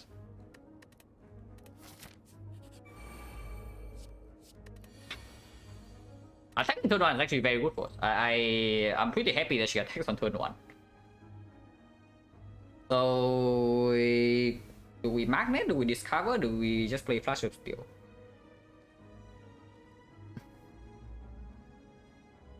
Flash of Steel is pretty strong. Bag of Marbles like plays immediately. Yeah, this Flash is very strong. We have Flex, we have Spot Weakness, and turn 1 it already plays. With the thing, with the Ornamental Fan as well. And yeah, do not forget the boot. Yeah, probably just take the Flash of Steel. Oh, what a lovely turn. This upgrade is 4 damage only. I'm thinking of the play order so that we can maybe draw into the armaments. If I draw into armaments, I want to still do it before the offering, right? Unless it's a damage threshold somewhere. But this is already 26, so it kills this. Yeah, just flash first here. Yeah, the boot. Then draw for... I guess I want to draw either way, right? I have to replay that. I have to play that. Oh, this deal is exactly 10. Now that's convenient. Wait. Oh, it's more than convenient. Now this is actually blocking for 19. If we just fire this, yeah, definitely a good turn, and it's not quite over yet. I'm thinking how much damage should we take here? If I just do double strike in here into fire, we take 0. But then we only deal 1, 2, 3, 4, 5, 50 damage to the leader. And now burst energy is already gone, yeah? So is that so good? Because vulnerable is still on the leader right now. With vulnerable still being on, I think I just want to kill her next turn. Or maybe even the turn after. I think I take a little bit of damage here. Yeah, there's also on seizing talk. Actually true. But basically I'm saying that I don't really want to waste anything on this thing. I just want to fucking feed fire the leader. Do I strike the leader before though? Probably not, right? Even if it's slightly more damage, that's not really enough.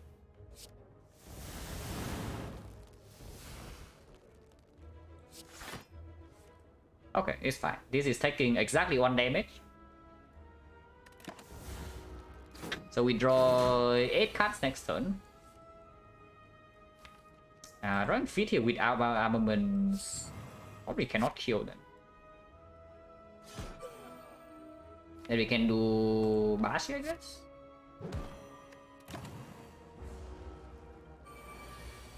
Underwear, we are a little bit slightly disappointing. It's still okay though. Exactly 13, that's convenient. If we draw into the feet, there's still the flash is still and the bloodletting and the flex. I do think I still kill this. Do I pay to see 1 more card to maybe armaments of feet? Because if I draw feet right now, I do have a kill, right? Actually, I don't. Because I did not spot weakness first. I need another attack. But I always have that with this. So I see 1 more card. No feet.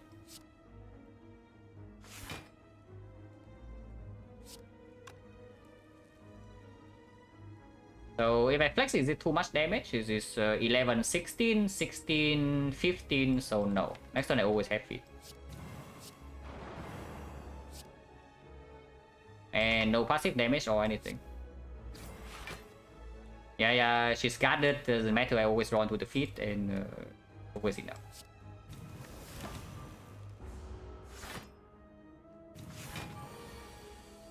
Armaments.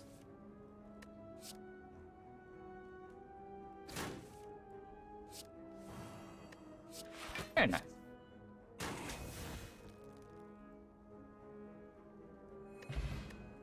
Elixir. Honestly, not a bad potion at all. Yeah, like you think it sucks, but it actually doesn't.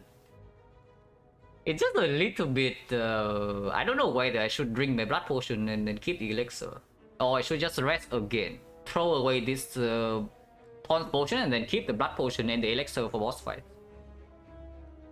Because if we elixir, we get into the bloodletting pommel strike loop real fast. And yes, this kills bosses like, extremely quickly because we also have flex. And taunt is absolute hot garbage.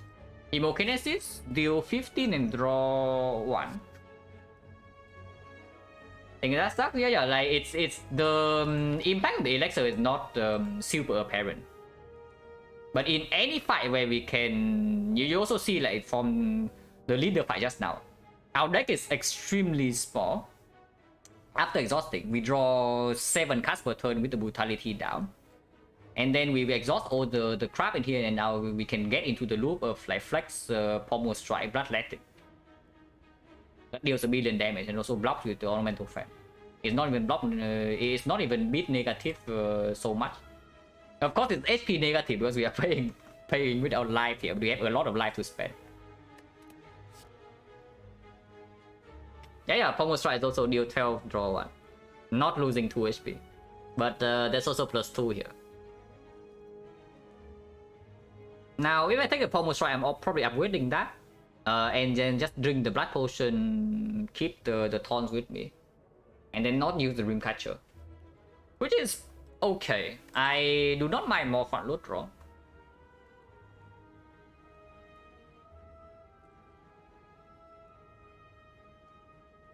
In a way, back to feat has been landing pretty nice. Yeah, we also get to armaments the feat like pretty often too.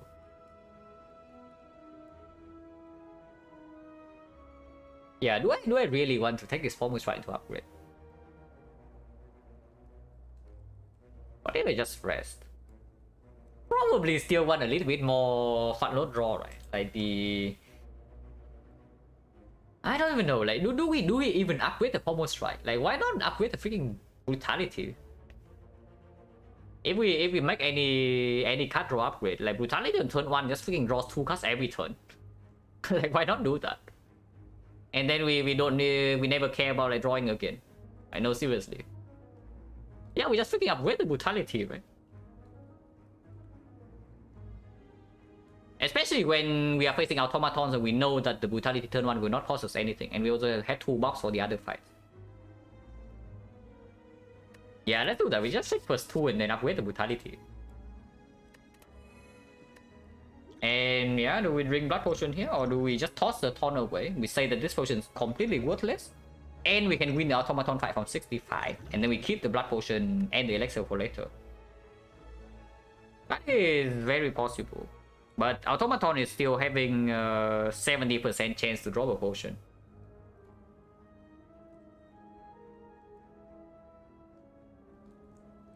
It's not like the taunt potion is doing nothing in that fight. It's not doing much, but it's not doing nothing. Maybe Blood Potion is not that important. It's strong for sure, but it's still a common potion, and we have the we can always Dreamcatcher in Act 4, so we have full HP there, and then I mean by the time we get to Act 4, this should not matter.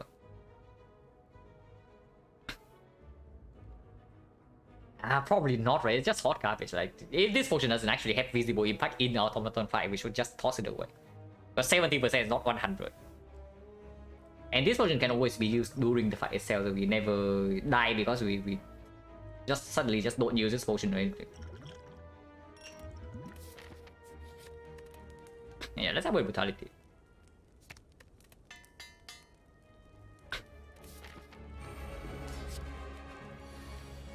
We have feat, and I would land the feat with a lot of gold already, and force fighting actually. So I would not take the Hand of Wheat here. Enlightenment... Turn 1 it doesn't actually play because we have the thing. We have the Brutality in our hand. So it doesn't play very often. Afterwards it discounts at 2 cards. It discounts the Bash and discounts the Clothesline. Not amazing. On the other hand, Panic Button maybe lets us block Hyper Beam. Yeah, let's just take the Panic Button.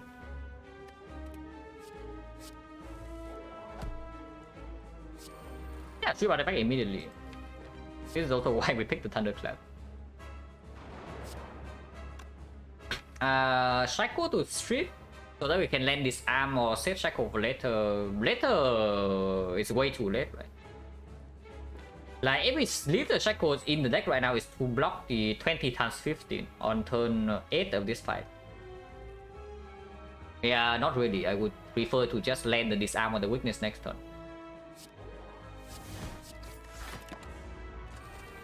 Or even the Bash.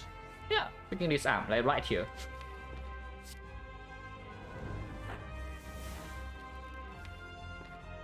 Armaments would be super sick if we can draw it. Is stealing feet and the other one is stealing one of these.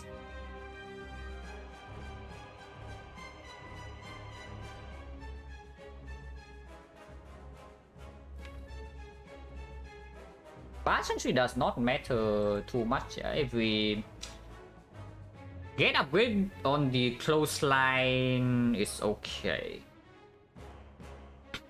Yeah, if we get the upgrade on the clothesline, it's better than on the bash.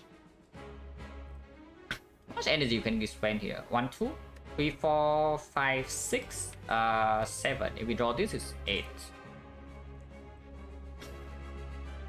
And we don't care about the bash. Maybe just do a strike or even a defense into the pommel strike. Probably a strike though, because it blocks with the clothesline as well. And I want to get back the uncommon card. I don't care about the field.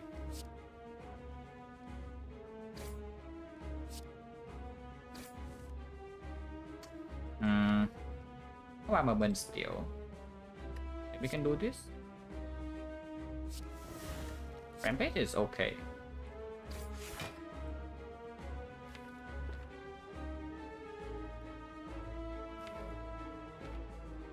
Now we will still spot weakness, which is a little bit annoying, but still fine.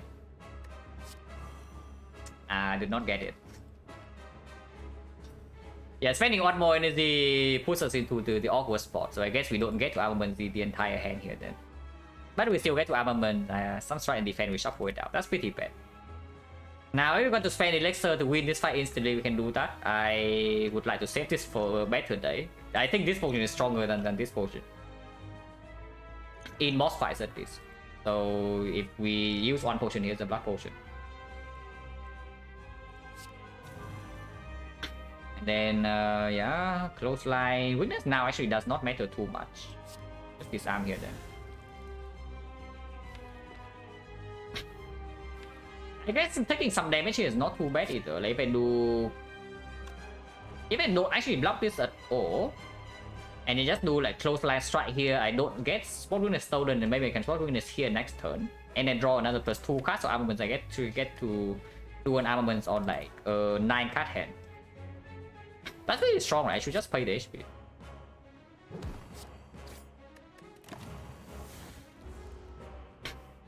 Attack, please. Okay. That's a no then.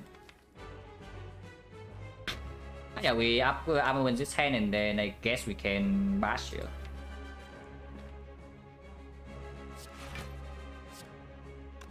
Nautical is not in the pool, not in the draw pile, but we can maybe do some. It's not even attacking for that much. If we draw into bloodletting, we're already good.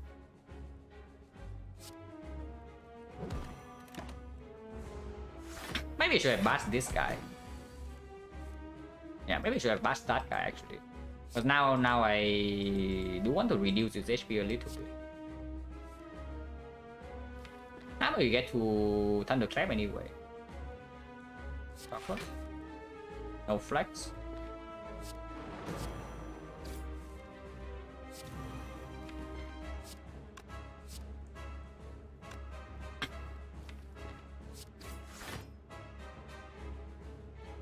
Once again, taking a little bit of damage, yeah, to draw more cards to armament. Still in zero danger of dying in this fight. We can panic button, but if we can land the panic button on the hyper beam, I would definitely like to do that instead. And I don't. We are not in so much danger that they would play the power through yet. So strike is better than clip.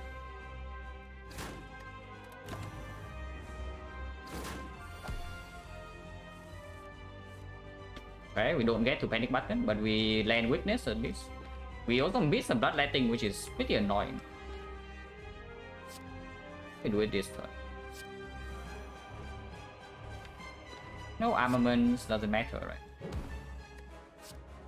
Then vulnerable, and then kill rampage, I guess. It's still weakened, and we have upgraded the block cards potentially coming up, so it's fine. Yeah, like right here, we don't even take damage here, right?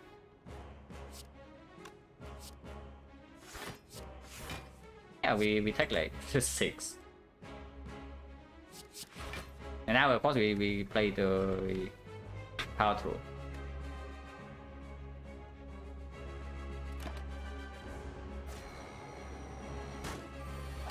And that's pretty behind because we missed like every single spot weakness here, and apparently we also missed every single panic button. But again, still in no danger yet, as long as this is still in here. Right now me going in. And Flex also going in again.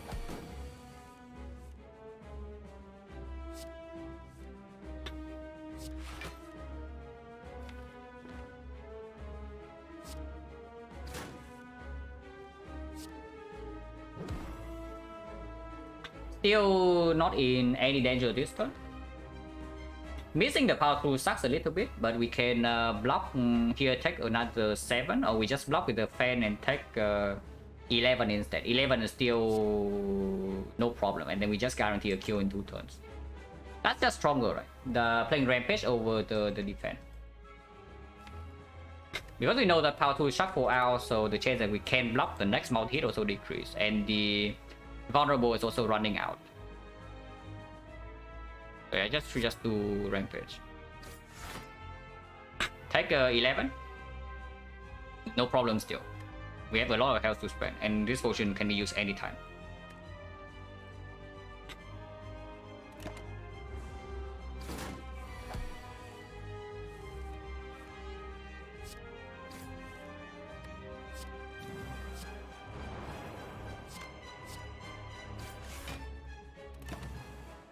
Again, we missed the panic button, so apparently panic button just literally never lands, but we get to do Feed Plus here. Exactly, Toya. Yeah, no potion. 70% is not 100, guys. So good for us that we don't have a toss potion here, we can preserve the strong potions. And now if the actually overlay potion, we use this and we have full HP. Oh, Reaper. Oh, Barricade. Yeah, there's also a freaking Berserk, but we actually pick either Reaper or the Barricade. It's probably Reaper. With this much max HP, the Spot Weakness, and the Flex. And... Oh, the Reaper. Oh, you're not ready, guys, but you know what happens with the Reaper? Yeah, 2 mobs happens with the Reaper. Exactly, guys. In any fight where it's stoleable, we actually get feed and we get full HP. It's a little bit more difficult though, because there is the Mercury Hourglass. Yes, this relic's riffing. But some fights we can still full heal.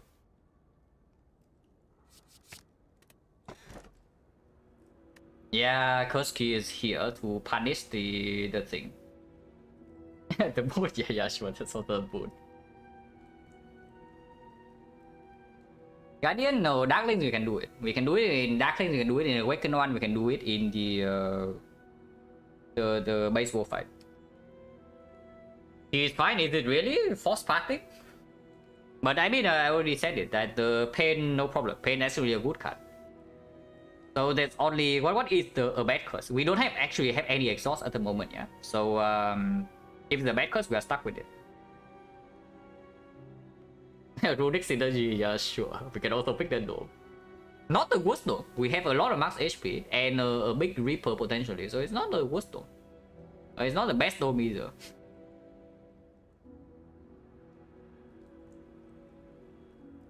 Funny though, there's something like very funny here that nobody has said anything about yet. If we pick the final stone, and then we disarm minus the heart, we can take 1 times 15, guys. And you know what 1 times 15 means? Yeah, exactly. We draw a freaking full head instead of drawing nothing.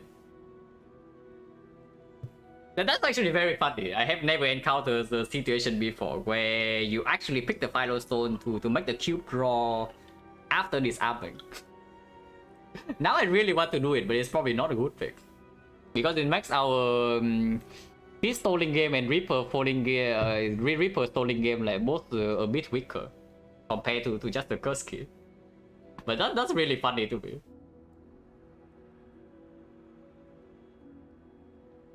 Yeah, just take the key. And yeah, we are missing 26 HP. Good news. This is still here. Taking Brimstone and Barricade deck. Yeah, you also need the cube before though.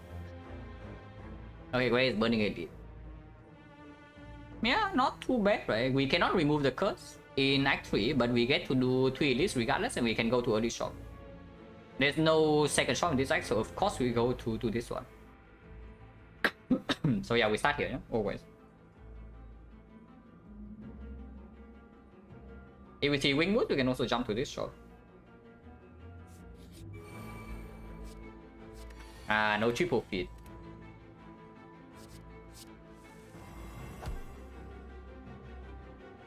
Reaper, however.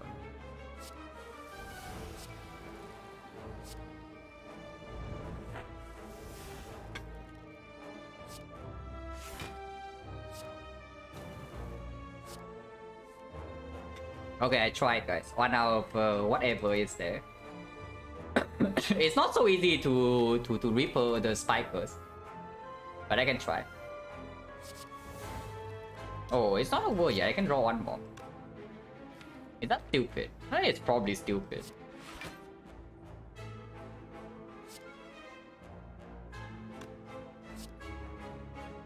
That is so much damage.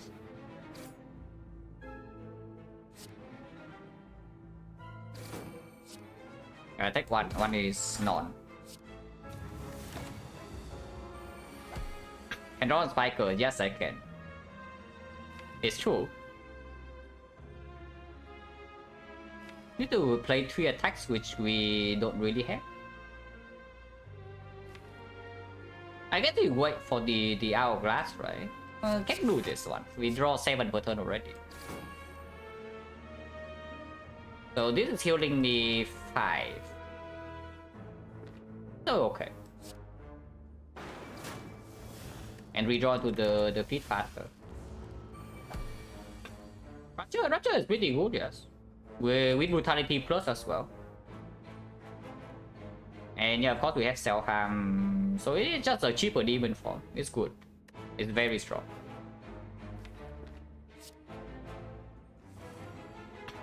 Okay, we feed them. No potion, 50%. Dual wheel feed, so dual wheel reaper. Now that we draw 7 cards per turn, like this is not a Dreamland anymore, right? Right? Surely? Surely that is no longer a Dreamland. Yeah, drawing 7 per turn, we have the energy. Cannot be so bad. To the first dual wheel with both Reaper and Feet in the deck. And Pommel Strike Plus, and we also pick Blood for Blood, probably. Yeah, cannot be so bad. I am very much a dual wheel monkey, guys. Oh yeah, the Helix. Best relic, best Helix of all time here. So no targeted exhaust, but I see a freaking exhume that is insanely strong. There's also a champion spell with our Mega Marble, which is pretty good. With the Thunderclap, it's also okay. And it's true that our weakness application is, yeah, inadequate. But the exhume is insanely powerful. Like, holy crap, is it good? Yeah, I said yeah that we only upgrade to this army we have the exhume, but I don't even know. In this mod we probably don't even do it. Like before I upgrade the disarm, maybe I still do. But I would probably upgrade dual wheel before that. Monkey through the damage, yeah, we have a Reaper, we have disarm, we have the offering, the second offering, we have Dash Echoes. This is insanely powerful. And yeah, what no weakness? Weakness is right here, guys. But yeah, we have to remove, and honestly, I do buy the blind. I do buy the blind. We draw 7 per turn. We have no weak in the deck, no shockwave. Yeah, shockwave would be good. But you cannot ask for shockwave every run. We have been asking for shockwave like a few runs in a row though, and it still has not shown up. But yeah, I take the blind because we also don't go to another shop in this side. And we get 3 elites. Spending Oracle also instantly opens up the red mask here. And I do that.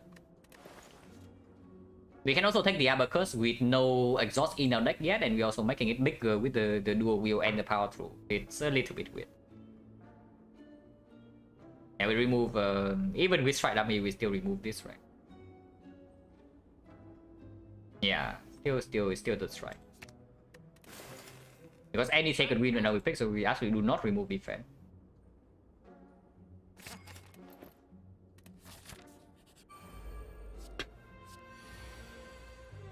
Am I winning? Hopefully yes. Like running into Act 2 was a little bit weird because this is the relic bar, and our deck was also not exactly having a lot of damage, but surviving Act 2 in this shape is looking pretty fine. I mean, of course, if you live into Act 4 with this with a lot of HP, usually it wins. So hopefully it's okay. Violence, not too interested.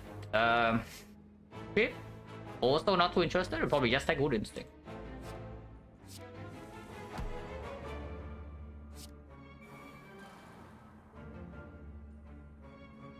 Cannot gain block with ornamental fence, so we actually take a bit of damage here. Yeah, I guess violence would maybe pull Pommel Strike that we can block a little bit more. It's fine.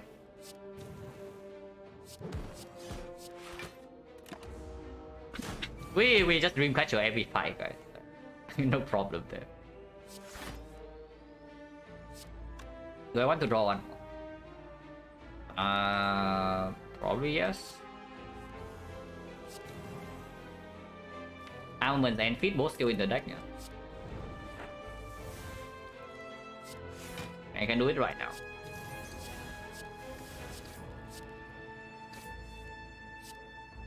Maybe should have waited for Reaper, but this fight is a little bit too weird.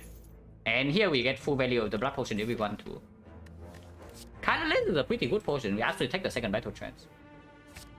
Yeah, there's a true wit here, but that's never getting upgraded. Third Battle Trance I could not pick, but second one absolutely still fine. Yeah, I guess we do drink this thing and take the Catalyst. Catalyst spot is not so bad. With the Exhume even a little bit stronger. Fire is good, yeah. Fire is good. Upgrade is already strong, and if we don't have any upgrade, we can also still absolutely take the Dreamcatcher. Question mark is not terrible. If we go this way, you get 2 question marks. This 1 question mark, 1 whole wave fight, 1 elite, so we effectively trade 1 question mark for 1 fire. 1 question mark for 1 fire. It's still the usual thing. Red mask is slightly better than usual, but only if it's here. If red mask is here, it's already bad. So the question mark, like this question mark is equal, and then this question mark, red mark is no longer even a hit.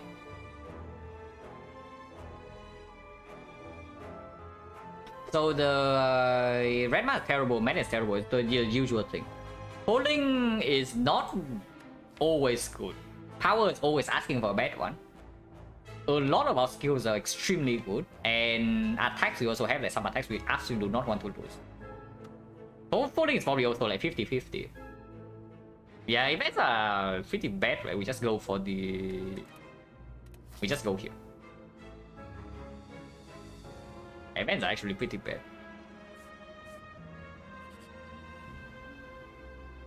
Well, good thing we have blind now deck, guys. So this is where we say goodbye to the close line. We still keep the defense in case of second win. Any second win we pick, absolutely. So this is where we say goodbye to our close line. It played Automaton, though. It actually played like, very well in the Automaton fight. So no complaints there. Spikers. So they counter our Thunderclap. And no Cliff. Absolutely do not pick Mayhem with that.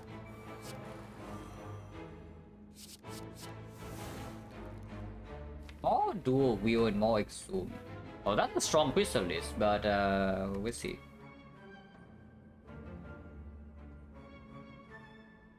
Triple feeding, yeah, you think we're triple feeding this fight? I mean, I guess we can try because we can rest here immediately. There's two more fires there. We only need to recall once, so we can rest twice in this deck, which is plus 70, like 75, 80 or something. I think I want to play on disarm though. So maybe disarm the higher HP one.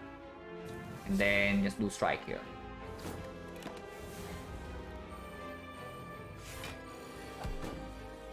Oh, they all attack. That's annoying, but it's probably fine.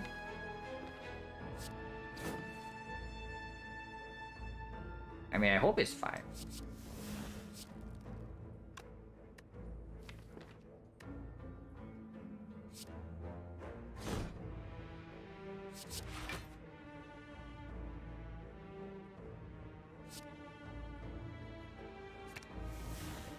That's pretty funny.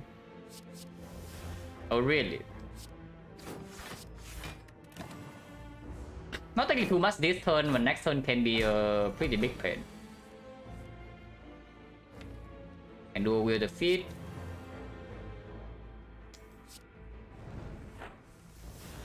Okay, we actually are dual wielding the feet.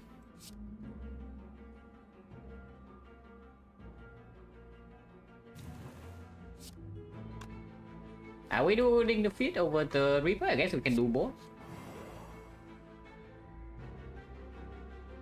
We are taking like a lot of damage if we want to do that. I'm just telling you.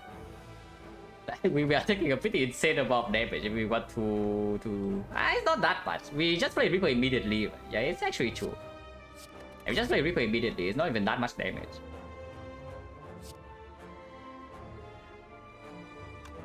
It's not even that much damage. Yeah. It's like no damage at all actually. And now we have 2 more feats.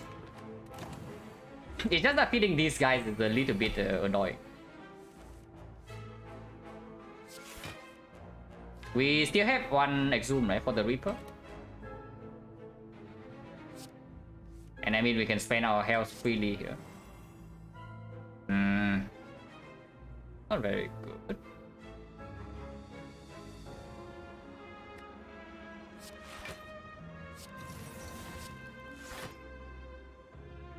We do want to soften these things up so that 1 feat will kill. So we have like what? No strength. The feat is only still 12. Probably 4 more here. I should have flex first. It's fine, we have flex here. Cannot really block this, so if we feed, we just take 13 to our face. Exhume doesn't have any block.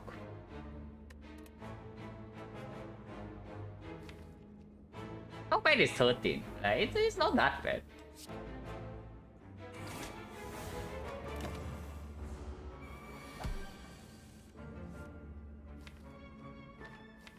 Not attacking, we are still frail though. So not really doing it this turn because we need to play 2 attacks to kill. The Doom Offering might be better, could have been, yes.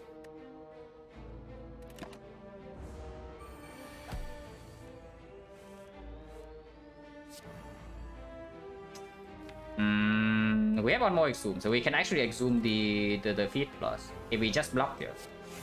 And I think that's better because frail also runs out.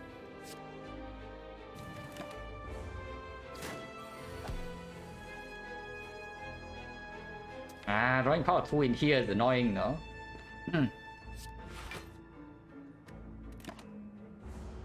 We are still paying 1 HP per turn, by the way, when this is all this is happening.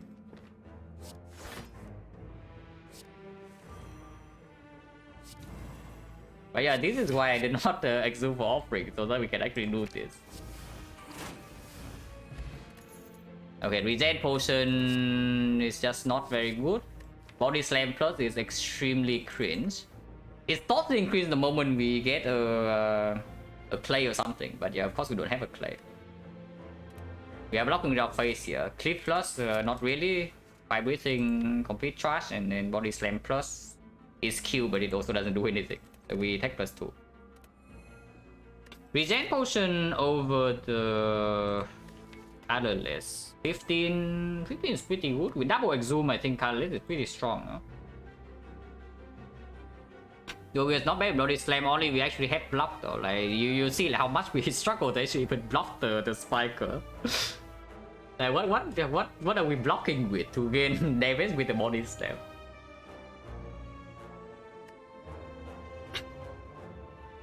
Oh, HP, yeah, it's a bag though. Yeah, Khaled is still better than 15, right? Khaled is still probably better than 15, considering that 15 might not be real 15 if we get to full heal with Retromancer, for example. We run into Retromancer, we have Reaper on like 5 targets, we get a full heal. Go up to now, 12. This is a very early single and we even get extra card rewards, yeah, and it is still not a mango yet. So that's pretty bad. I mean, by the end of this run, it's probably going to be like 20, maybe slightly more. So at the very end is positive. It is good. But you also see like how long it takes for this thing to pay off. Yeah, I don't think the regen pod. I don't think the regen pod. Recall first? Probably, right?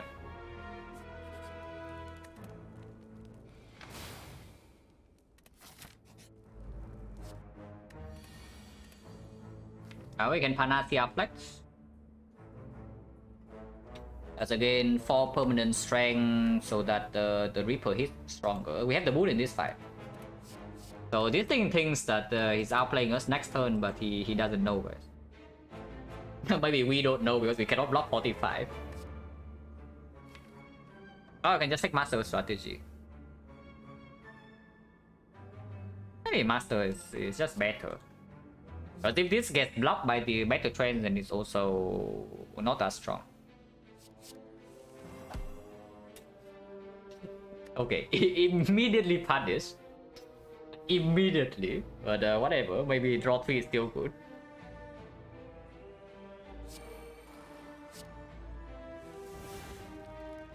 Oh, we even missed Spot Weakness. And Shackles. At least we land this arm on turn 1, but that's not very good.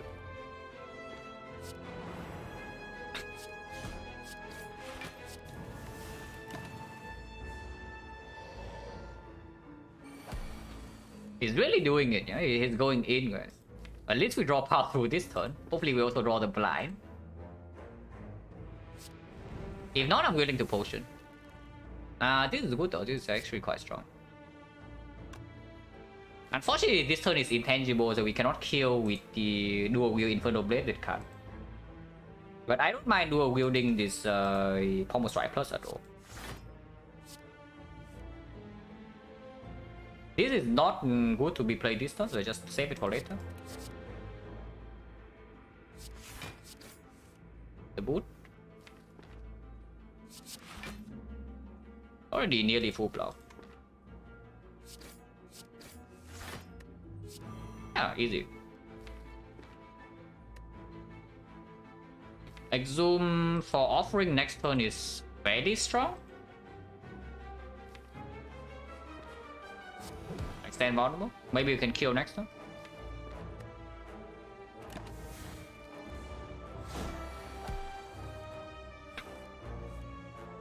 Bonus miss again. This is fun with it. That's been like extremely crisp, by the way. I don't know if you have noticed how often this performed or not, but it did not land a single time in the automaton fight, which lasted like what, 9 turns. yeah, it lasted 9 turns. This did not land even once. And then afterwards, like, when does this ever land? That's pretty cringe.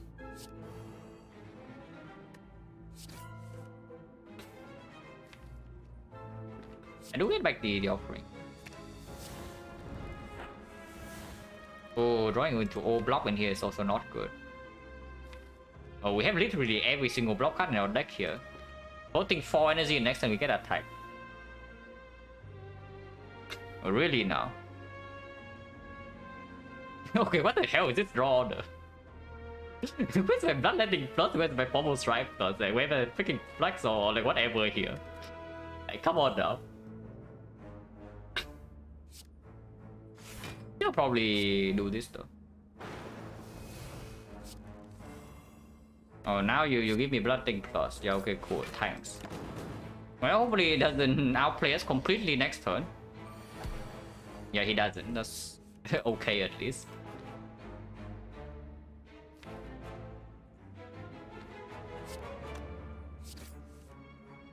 Yeah, that's fine.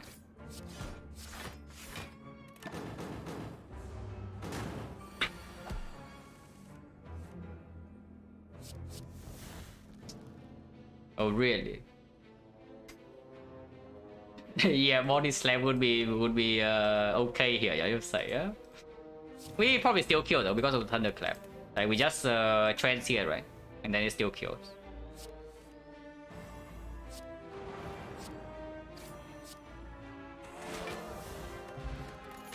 Meat on the bone. I want to Dreamcatcher though. But sure, I take that. Okay, the first one is so good, the second one surely cannot be that bad. Probably very unnecessary, right? Like our draw is inconsistent enough. Now that we have the meat on the bone, maybe we should upgrade. If we should upgrade, I probably take this Pommel Strike, and then we just upgrade the Pommel Strike here. We still want to rest once though. I think we want to rest in Act 4. Yeah, I think we absolutely want to rest in the Act 4 fire. But before that, we get to do 2 upgrades. With the energy from the Kuski already, don't think Bloodletting upgrade is that important. Almost right upgrade is good, and after maybe it's the dual wheel. Maybe it's a disarm because of the exo, but we'll see. I think I take this though. Cannot fit, so very cringe enemy. Still take this though.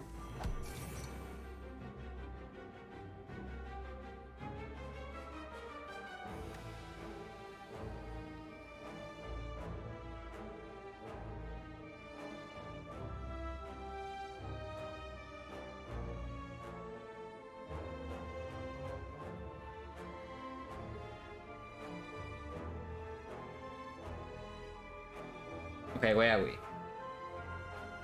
Yeah, probably fine with the thing. This side can actually be pretty troublesome. Don't think about it so hard, but if we don't get our Smogness down quickly, can be annoying. This is not a good card in this fight, so we probably just use it. Oh, drawing Bloodthing here is quite bad. Probably still okay. Can't even use it immediately to get double disarm, but I think we just exhume on something better later, like for example the Reaper. Don't need to open it for a bit yet. But I actually want a second Bloodletting now. Yeah, now Smogness will be good. Like, where the hell are you?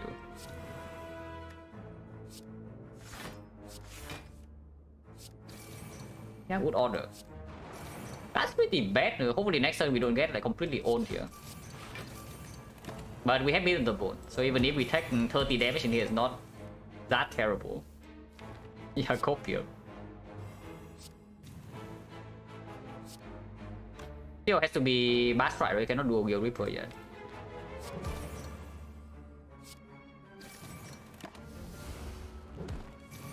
Ow. Okay, weakness is permanent.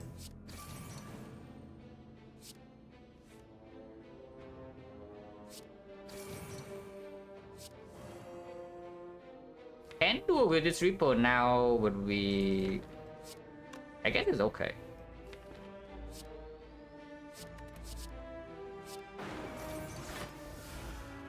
And then we have another exhume on the Reaper we just played.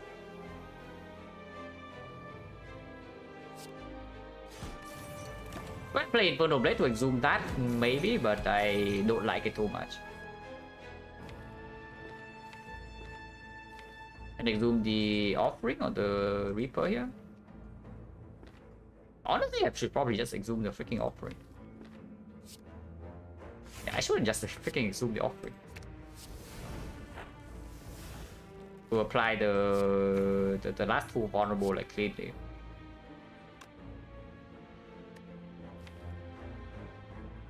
It's not too bad because I would like to draw Reaper next turn.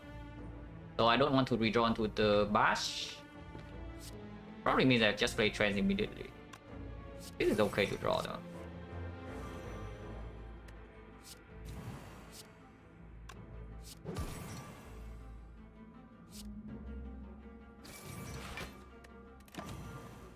Yeah, now I want to draw the Reaper with Bloodletting or something.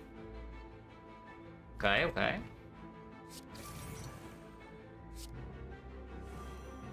No Bloodletting.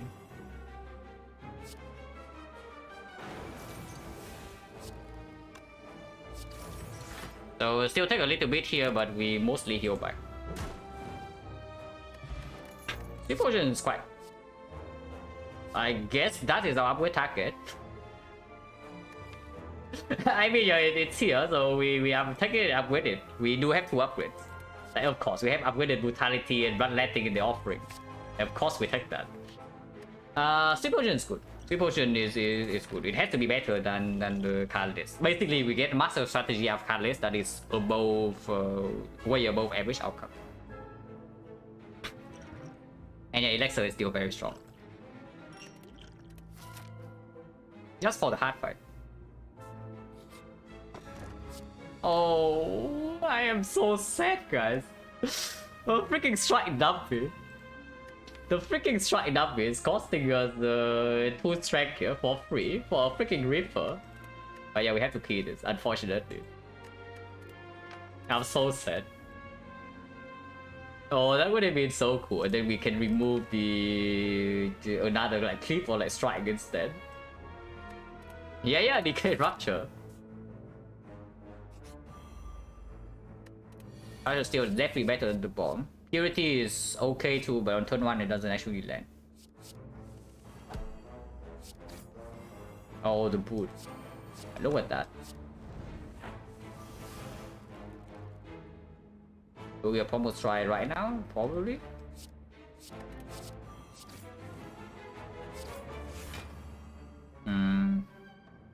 Amazing turn. This is not so good in this fight. We do this. Yeah, they don't draw into Rupture. After this side, we get the upgrade. Yeah, so for the Burning Elite, we have Rupture Plus. And here we still have it in the pool. Yeah, standing vulnerable is good.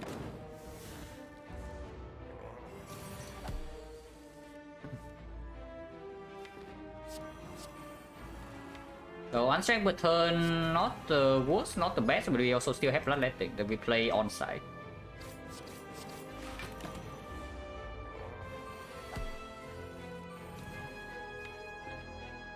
Upgrading this hand is good. Upgrade Pommel Strike and Bloodletting is strong.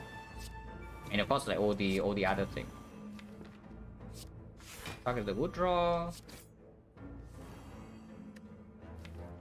Exhume Offering is very good.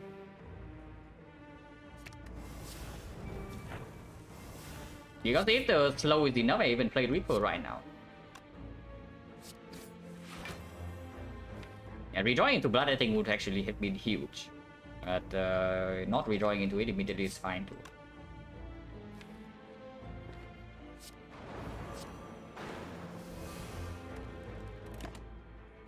Could have played the thing really, but saving it for this turn is fine.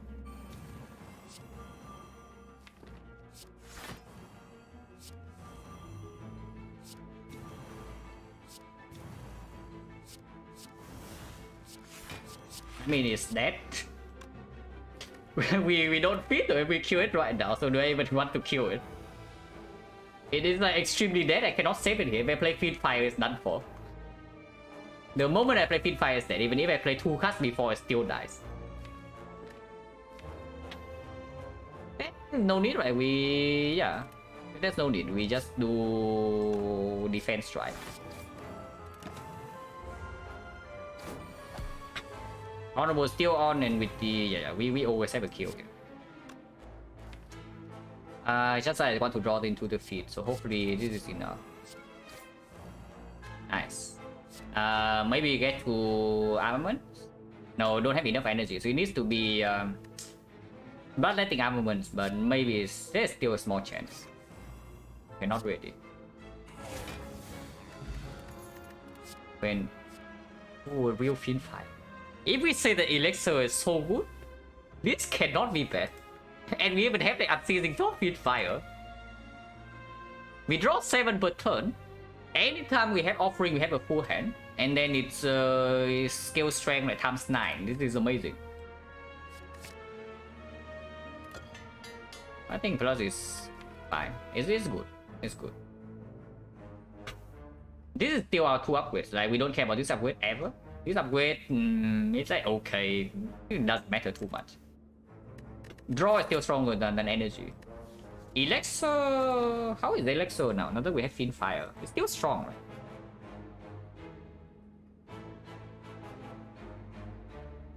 And this is mostly for a turn where we don't draw into Bloodletting or Offering, but we get to dual wield the Pommel Strike plus. But draw potion basically serves the same function in that turn. There's not a lot of reason to actually take the energy and the draw over this elixir. I'll probably keep the potion as they are. First upgrade definitely on Rupture over Pommel Strike.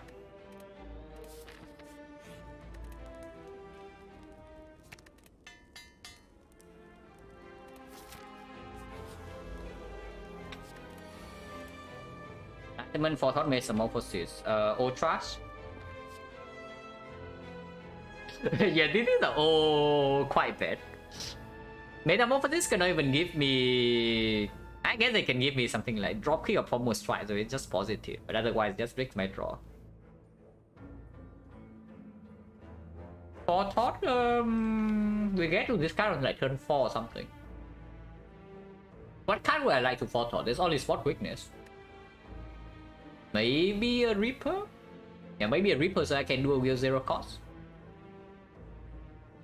Enlightenment Minus just doesn't really do anything in this deck. Let's just take the photo.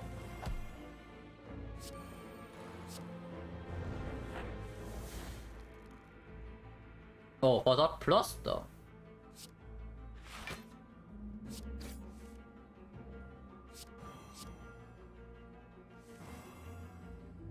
Yeah, Photo Plus though, we can actually put the Reaper at the bottom, put the Struck on the bottom, put the Power Tool at the bottom, and even the Battle Trance.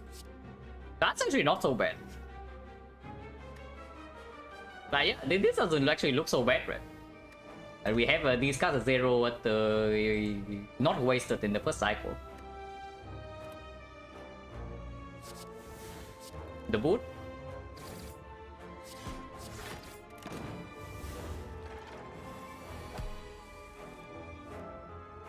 Oh, interesting. I'm sure it tries its best, guys. Like, do not make fun of it. Like, come on, guys. Do not make fun of somebody who's trying their best. Even if their best is a little bit inadequate. Just a tiny bit. The funniest part though is that we actually might still take damage from this hit. Because I don't think I actually want to block with Ornamental Fan here. It's like Spot Weakness. Maybe Disarm and then maybe even Thunderclap Pommel Strike. If I do that, I should probably draw first. I draw first because if I draw into Rupture, I need to play that. Oh, I can also do this, I guess. I cannot Fin Fire here because the feet.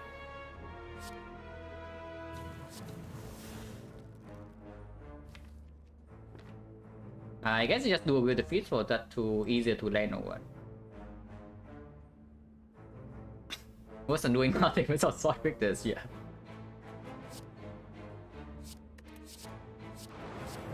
Well, unfortunately for the more we do full block, because vulnerable is still fairly important. Can exhume the disarm or exhume offering to gain strength immediately. Exhuming disarm is just better. But buffs 5 strength, but we also get it to -4. Oh my god, this hit is actually big. But that's why we thought away the power through plus. And now it comes in play perfectly.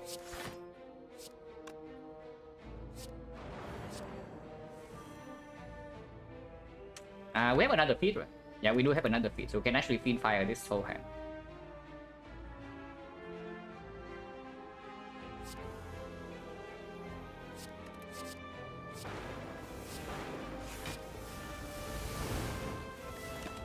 X6, doesn't matter. It's not feed plus. Oh, or is it?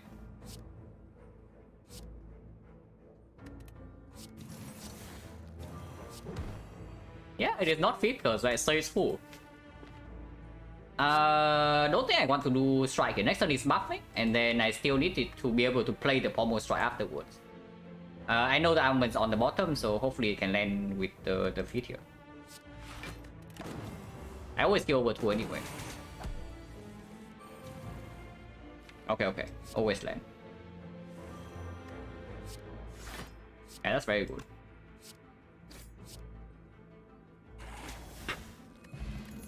Yeah, Photon actually was okay. Yeah, perfect strike plus. Perfect timing, guys. Nemesis. Last time this guy kind of owned us. These guys are also not extremely amazing. I guess Purity is like kind of okay. Maybe give us unseizing top turn 1. In the redraw, these are roughly equal. This is still complete trash. I take Purity. Okay, I guess we don't. Yeah, thanks spot quickness. You play yet again. So do we use Purity on this hand or not to do unseizing top, or do we just let this guy do like whatever he wants to do next turn? And yeah, we can exude. I think I just Purity and use unseizing top here.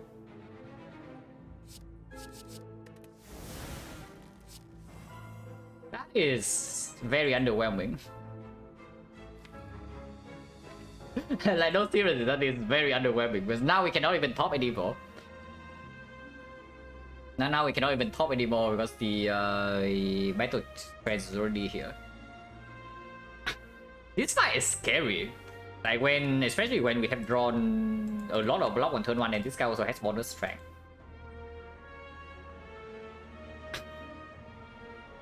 I still want the armaments in the deck, right? So it's actually armaments, and I don't even know whether I would play Fiend Fire or not. I probably don't. If I play Fiend Fire right now, it's just to exhume it on turn 3. On turn 2, it doesn't play. The redraw is so long though. Redraw is so long, and then during that time, like, how much damage are we taking here already? Fiend Fire is still like 20 damage. Fiend Fire is still 20 damage. Like, screw the armament.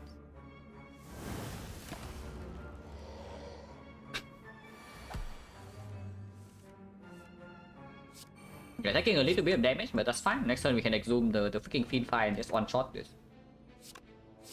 That doesn't do anything, but sure. So next turn we have 2 strength. If we have these things, we have like 6 strength. 6 strength with vulnerable. With the offering, we are drawing the full hand. So we draw 7. We draw 4, so we actually have 10. 10 with the exhume. Still 10, so we can do it for 8 because we want to play Reaper. 8 with 6 strength is 1624 times 8. 168.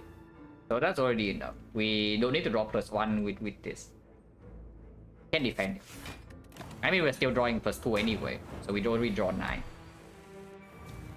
Oh yeah, good news. We can one-shot this right now. I would like to draw into the Reaper if possible though. If I dual wield this pommel strike. If I draw into Reaper or offering right now, everything's good. I should.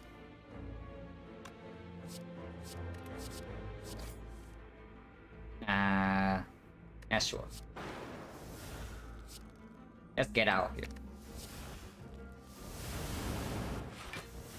It's fine, guys. We have to put.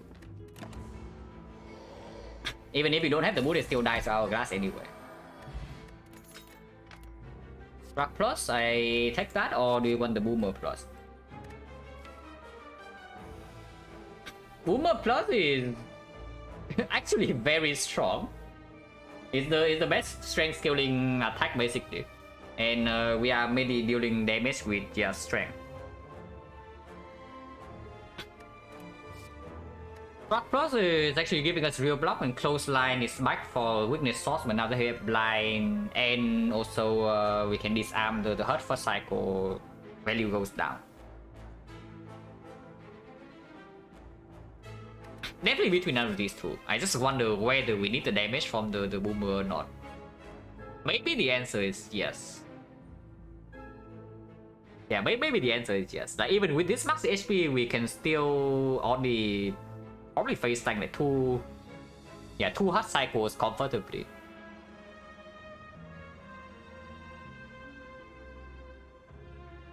Yeah, 2 cycles, right? So still need to kill in a somewhat reasonable pace. Yeah, I take the boomer. We have the even with the rupture being on early, we have like 8 strength or something. These things still don't really max out.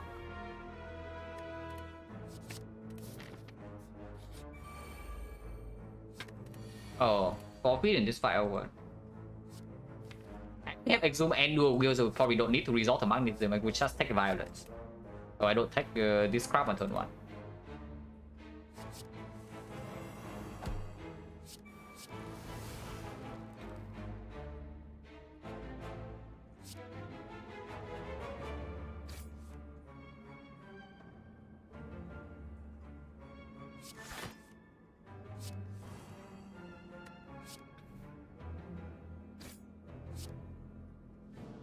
Oh, Boomer immediately show his worth.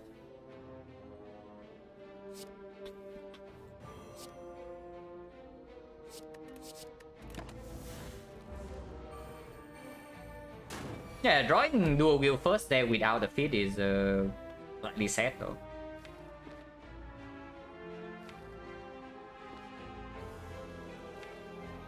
Our cards are actually pretty terrible in this fight, yeah? Apparently.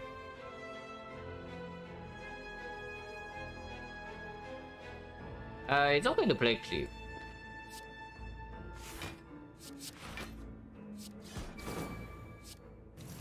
This guy still need to die next turn, so I would still strike here.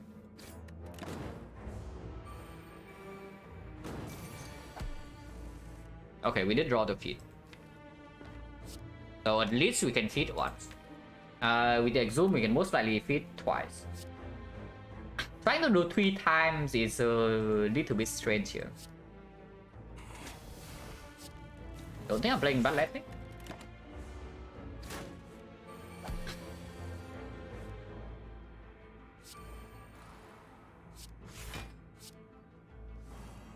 It did not draw any bluff whatsoever. That's cool. But we have hell to spare. And here we can Reaper.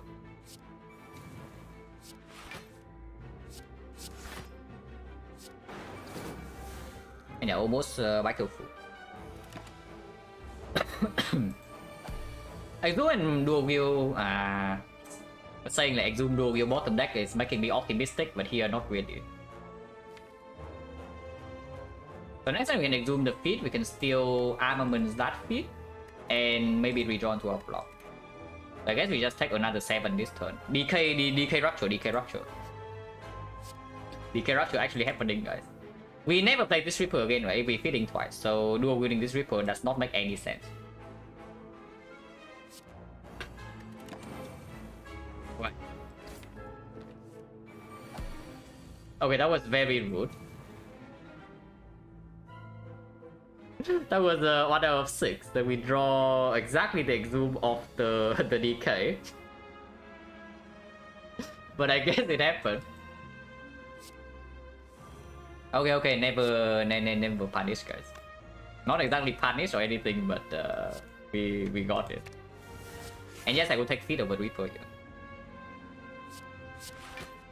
This guy is at 17 turns, so I would probably still hit this first, even if this guy has lower HP, so we have fewer turns. I don't know, no, we cannot do it anyway, right? Because this is our last speed. But I guess we just kill them.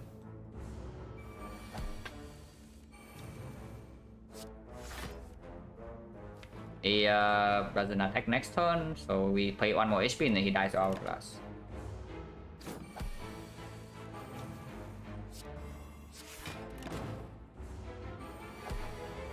That's okay. Okay, why the hell do I have this freaking boomer in my deck? Thank you very much for the red mailer. And yeah, congratulations on completing the year-long challenge yesterday. Very cool stuff. We are currently in a pretty interesting run, as you can probably tell from the icon relic bar.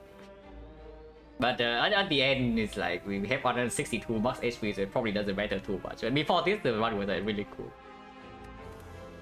Do I still take this or not? It's strong. It is still strong. But I don't know. It's a little bit weird. Roger, yeah, not only that, it's also a run that I picked Flex in early icon and upgraded, and it absolutely carried. Because we did not see any damage option, but offering an early strat. So it was a really cool run. And this is still so strong though. Especially with Brutality in it and 2 pommel strikes. Yeah, actually it's still incredibly strong. I just wonder whether we need it or not, because now I added the boomer already. Doesn't actually break us so much though, because the... Yeah, we had 2 very strong potions for mitigating bad draw orders. And if we... It's true that if we bottom deck, absolutely bottom deck the Rupture, I would still like the Blood for Blood.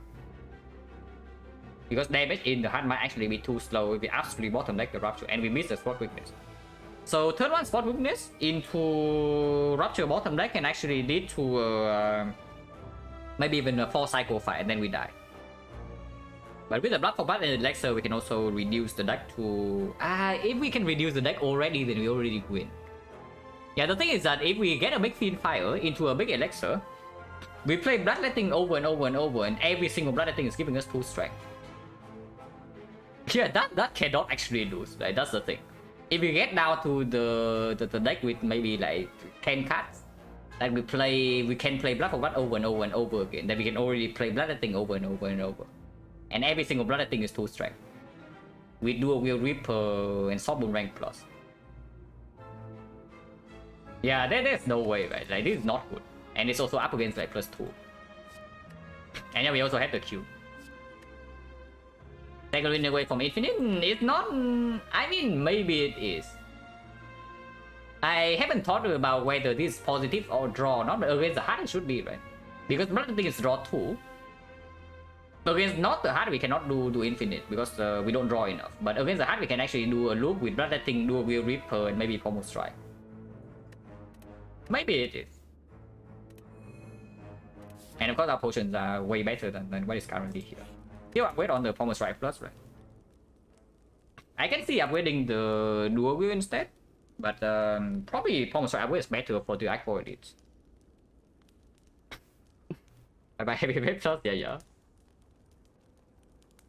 Yeah, we still upgrade the... I don't know. I said that we would use the... Dreamcatcher in Act 4, but now that we have Reaper, it's now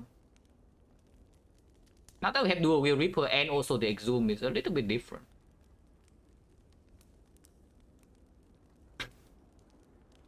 Don't have to Shockwave, no, just wait. Act 4 Shock has Orrery and it has like some Shockwave in there, I'm sure. Surely. These are both very good upgrades. I actually want both. Yeah, I actually really want both. Reaper alone makes a Dual Will upgrade like incredibly strong. Already draw 7, can draw more. Yeah, dual wield upgrade first is stronger than this. And we see whether we upgrade Pommel Strike or not depending on how much HP we restore with Dreamcatcher and Act 4. Hello, Meramorphic? Hey, we upgrade dual wield. Yeah, dual wield rupture plus as well. Like, we get out turn 1 and then we mega chill. Yeah, secret technique. Oh, I was hoping for some rupture or anything, so I can technique the dual wield plus immediately. But I guess not. Do I steal technique for offering anyway? This draws 4. Or I can just block, take 1 hit, and then next turn I draw another +2, so I have a hand of 8. And still have the offering in the deck. Maybe that's just better. Do I technique for, let's say, a blind or disarm or something to strip artifact? Or spot weakness? Yeah, technique for spot weakness is okay. Because this turn I'm floating energy and I want to play it on site anyway.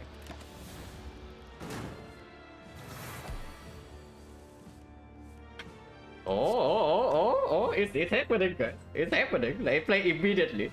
Like, look at this. Okay, we are taking a huge hit here, by the way, yeah? But we probably don't care.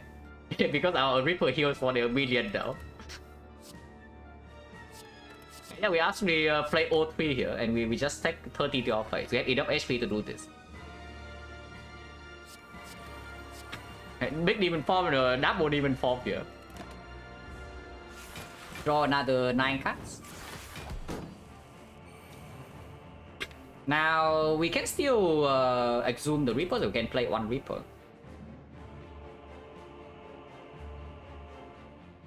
I don't want to strip artifact, probably. Bloodletting is still in the deck, that's very good, and offering as well.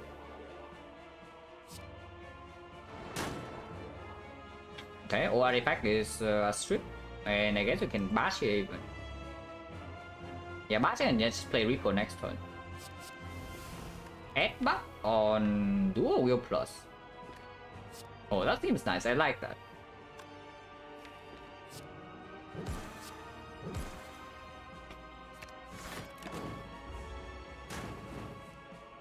Beat the bone, yeah, it flashed for a brief second, but I don't think it will flash for long, guys. I don't seriously, it actually does not flash for long.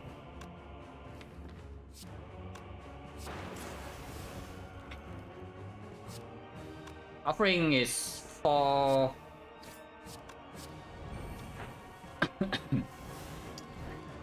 So, don't actually want to kill this turn because I still want to double feed probably. We can offering 1 more time. Maybe that's good.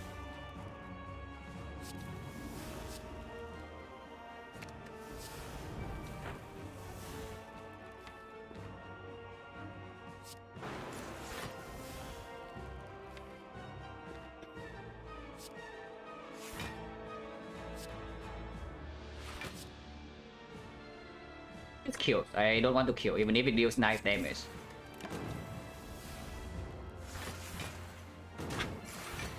The viewer, this stream is good, satisfy. Yeah, I try. Drawing feed right now would be super sick. The line of secure would be doing dual wield on the Pommel Strike plus, but then we have to wait again for the feed. Which I guess we can do. I guess we can do that, yes. Wait, this is too much damage. Thunderclap just killed this. I actually do this then.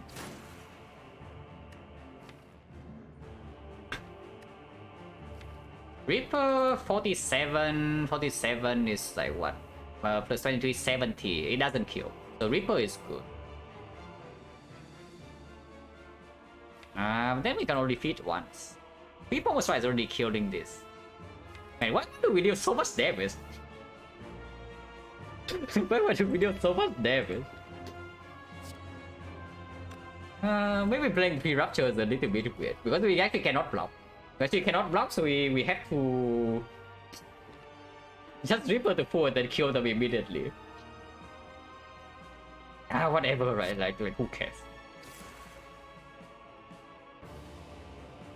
Unfortunately, headbutt is killing, so I cannot even headbutt the dual wheel and then dual wheel anymore. What if I just killed it? Oh, I fed the wrong guy. Oh. Unlucky. We did not feed the donut. It's... well, I guess that's the moral loss, if anything. Yeah, I try my best, but sometimes we make misplays.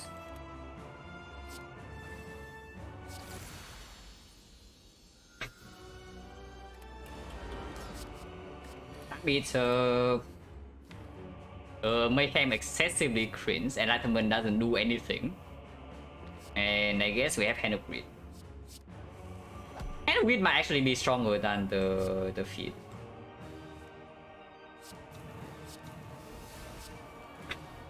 Hand of Greed might actually be stronger than the feat in this fight.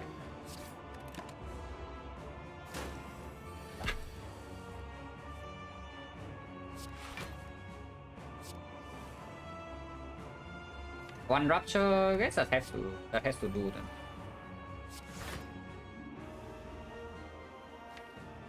We have brutality in play already, right? So I can actually block maximum. Still draw +1 with this.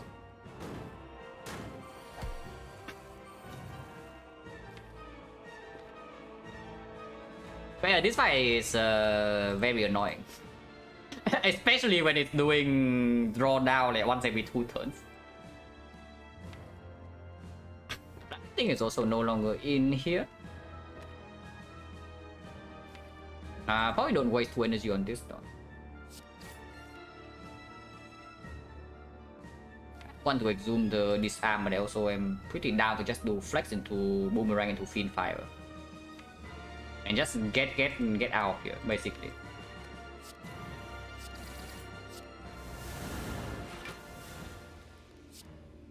No strength reset, I don't care. Oh, that's a good unseizing thought.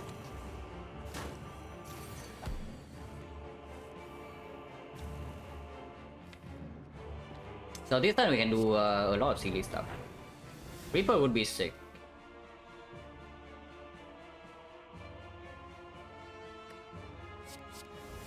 Anger, I guess it's fine.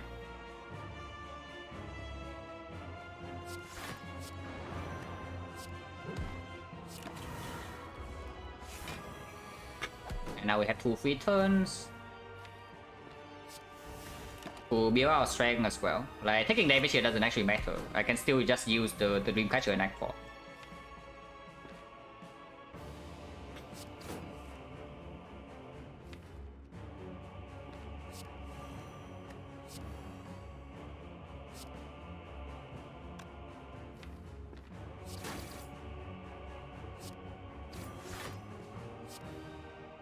Go in.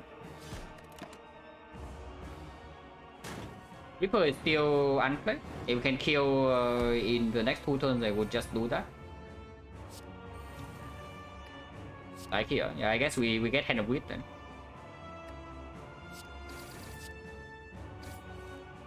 No armaments, and now even if I draw, I cannot do armaments to Hand of Greed, so I just do Hand of Greed. Hand of Greed is fine. Like the max HP is not super impactful, but the goal might actually push us over the edge. When they have 167 already. So yeah, Dreamcatcher rest plus 2 max HP and another 15 current versus a Pommel Strike upgrade.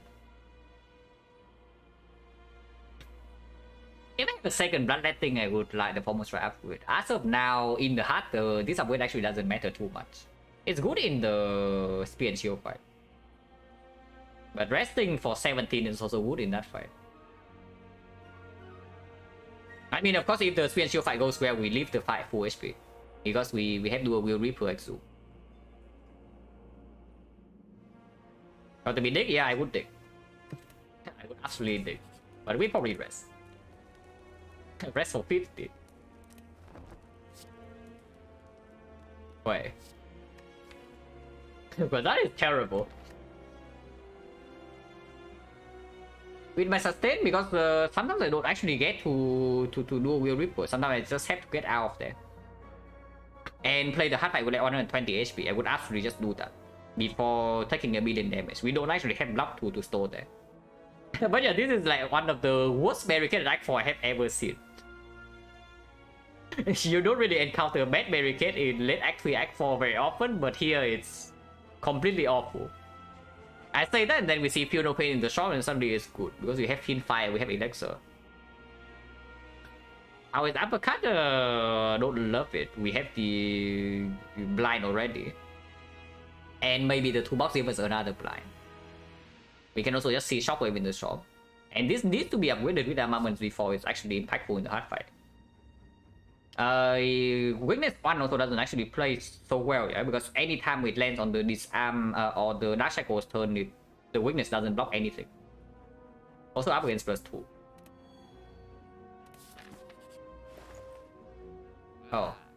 Oh. Yeah, the 135 gold, guys. The 135 gold we tossed away in Act 1. Just saying. Puzzle is surprisingly bad. I mean, I say bad, but it's still pretty good. It's not as good as usual. I take the second Rupture Plus, right? There's no way you can tell me Rupture Plus is bad here. When half of Block Pain is doing the freaking Reaper. And yeah, again, like Rupture Plus also gives us a reboot. It's not like Rupture Plus is just competing against the puzzle. Rupture Plus is bad here, yeah. But once again with the Infinite Wisdom. Remove even with double Rupture, it still has to be DK, right? Because DK unblock is just losing us one card. Yeah, sure, the advanced strength a little bit, but we don't need that. With 2 Ruptures in play already and the Brutality being in it. And yeah, we already know the Nubudo is gone, so there's no... The only reason this would be somewhat better than the strike is that we know that we get second win immediately after this. Probably not. I can think about this Slam on sale, yeah, pretty terrible.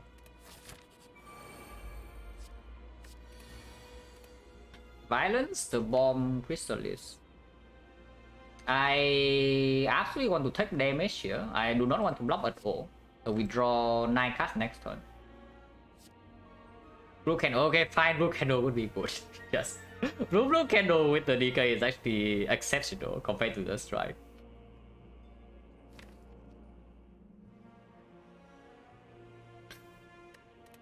Yeah, what is better here is never the bomb. Violence improves our draw next turn. I mean, last time I did not pick Violence, I get like completely owned on turn 2. But this time we draw like 9 cards on turn 2, so hopefully that's slightly better. On the other hand, Chrysalis is pretty good. Especially when they even have Exu. Hey Chrysalis, when we don't even block this turn. Oh. Are we losing 3 HP per turn or what? I mean, I guess we are losing 3 HP per turn. I can upgrade the Chrysalis and still play the Infernal Blade, for example. And not strip artifact with the disarm, but with Dark Shackle in the deck, I absolutely want to strip this artifact. And I do want to dual wield the Brutality. So we do a wield Brutality, we draw +3, +4, we draw full hand every turn, even without taking damage from the cube. That's really funny. Actually, no, this only procs the... yeah, the cube procs on time, but we still draw 3, so it's +4. We draw 9 cards per turn. Now, of course, we can block 5 with this, but I would definitely play Chrysalis when we block, when we draw 9 per turn. Exhume Chrysalis, exhume this Limit Break. Limit Break makes the Reaper like way faster. Actually kind of good.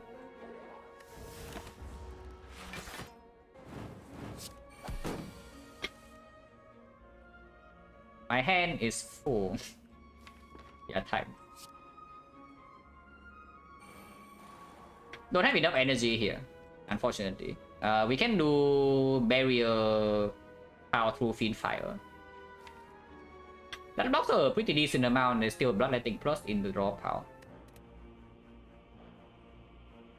Yeah, glad we bought the puzzle, absolutely.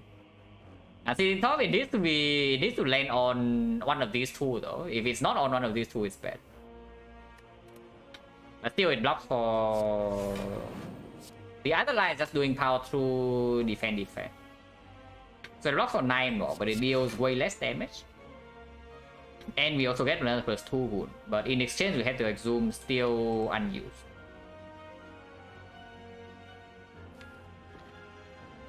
With the Finfire line, we are taking how much? Like 30 something, right? Do we care? We probably don't. We actually don't, right? Oh my god, look at the boot go, guys.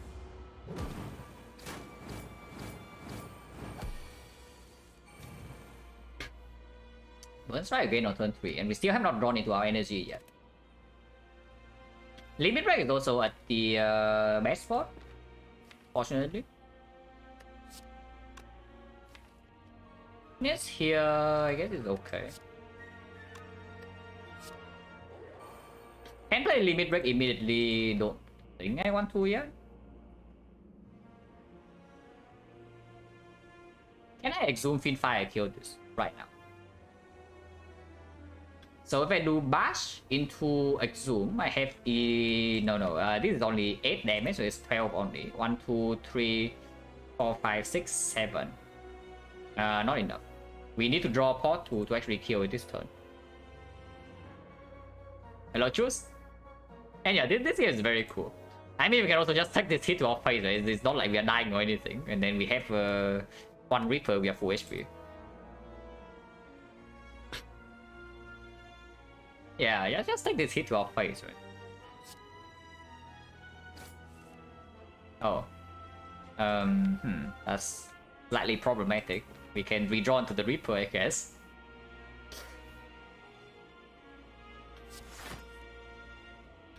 Maybe play this Rupture?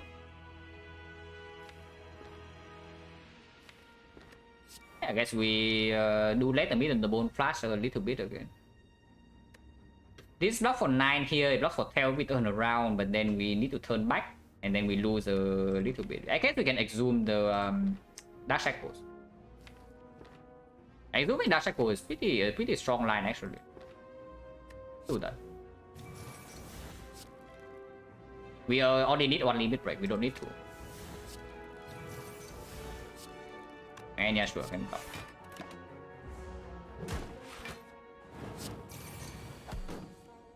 Now we just gain a billion strength per turn.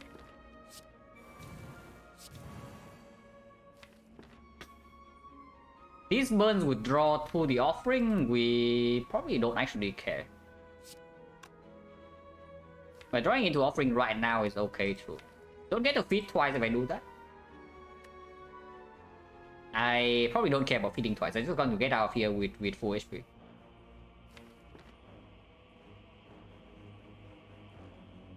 So getting 8 more strength from these burns and we're still drawing a full hand, it's not so bad.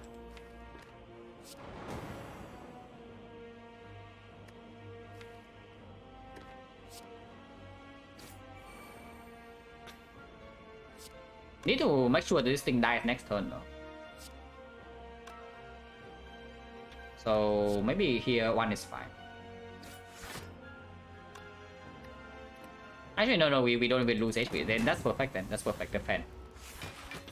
Yeah, the fan is actually good. Now I can play my offering and guarantee that this turn is super good. Let's blind here.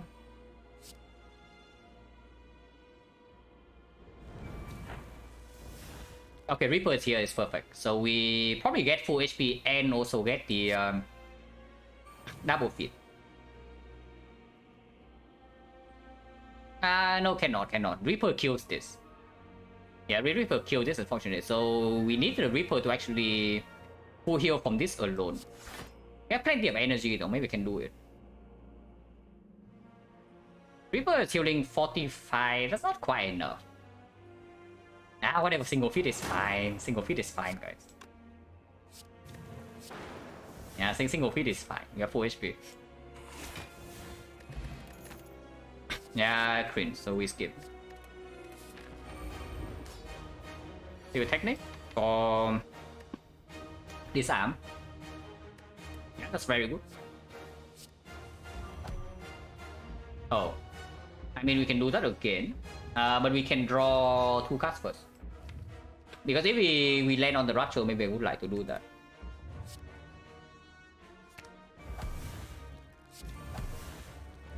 Okay, we did not. We can disarm twice. I don't know what that would be for. We can do it.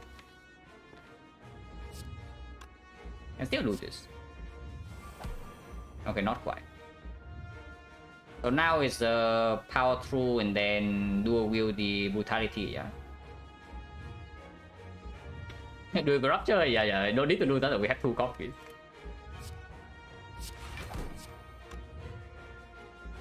Actually have a full hand, so we need to do this first. And yeah, of course we play 3 HP per turn. And Inferno Blade and take 1, there's no reason to. Let's save for the other world, probably should have. Yeah, whatever, right? It doesn't really matter. I'm pretty sure it doesn't matter. Next turn I do save for other world. Next turn I do save for other world. I think other world next turn will better. Drawing armaments in here, a little bit cringe. It's fine. Do we elixir this hand? do we elixir this hand? 1, 2, 3, 4, 5 cards. That's pretty good, right? That's pretty good. And then we can feed fire 1 more time. You can even draw pot before elixir, but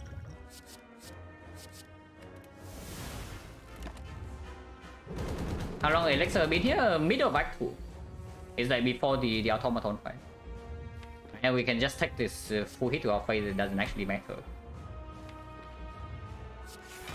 And yeah, of course we shackle here. Just for... Get plenty of energy. Yeah, of course we shackle here. Shackle out all the garbage. If we draw to feed fire right now, it's great. If we don't draw into feed fire, that's okay too. Unfortunately, fan blocks, so we cannot draw with the cube no matter what we play here.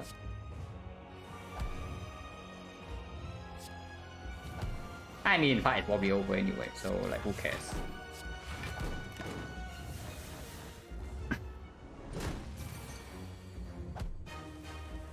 Do need to be a little bit careful for the next cycle. But yeah, as long as we draw to bloodletting this turn, everything is good. Because we just draw into our dual wheel. I can even zoom back the offering if I really want to.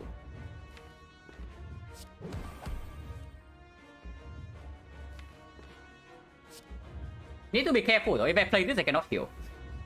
If I play the Sober Break I cannot heal here. So that we do need to care about. Let's like zoom the offering. Don't actually draw, but we also don't care.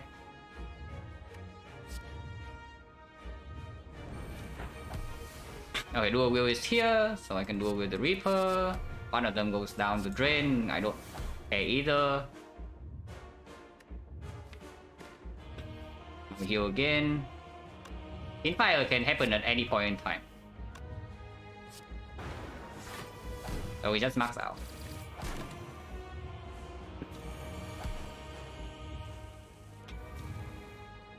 And yeah, now it cannot do anything to us. We just kill over 3. Boomer alone is full block. It's maxing out damage. We don't have any more Reaper. We also don't need one. I just play Fiendfire. We don't need to. But I would do it.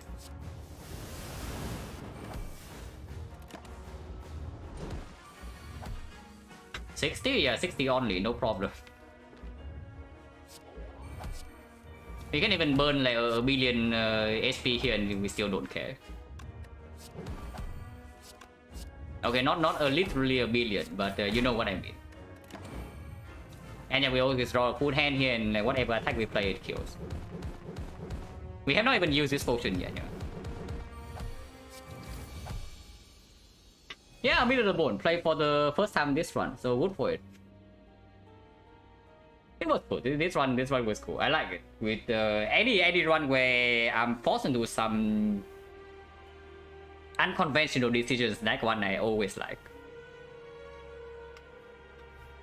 And I mean, yeah, you see that flex at the end, it doesn't really do that much, but if you have seen early Act 1 and Act 2, like, this card was actually amazing. Yeah, Grand North, thank you very much for the sub and the 30 months as well. Appreciate it a lot. Instant click Act 1 card barricade versus feed. Yeah. Before seeing boss relic, it was I mean, it was not actually that close, but at the time our deck was only up until here. Like, it doesn't really deal damage. Tayo Inoue, thank you very much for the prime sub as well. Appreciate it a lot. Nothing I want flex, yeah. This card is probably a little bit underrated, I would say. It's a little bit weird to pick because it kind of requires an upgrade before the numerical value is good enough. And it also requires you to have like kind of a decent amount of draw. But upgraded this thing is like 0 energy, deal like 12, honestly. It's not just that because it connects with 3 attacks, it can connect with 2 attacks to be vulnerable as well. And if you pick it in the good spot, it usually is that way. At least 0 energy deal 12 and it can even be stronger later. Like, it's not bad at all. Doing one more, I haven't seen excited. Probably not. But when I get to 50 in this sample, I'll do 2 runs per day. One Ironclad and one defect. Definitely Angon for to over offering. No, you do not do that. I tell you right away, you do not do that. Even if you have to reset every single fire, you have to take 1 less elite in Act 1, you just pick the offering. Like, do not pick Angon over offering. If you do that, I'm going to cry. Like, if you actually pick Angon over offering on floor 2, I'm going to cry. This card the offering is insane. Like, ridiculously strong card.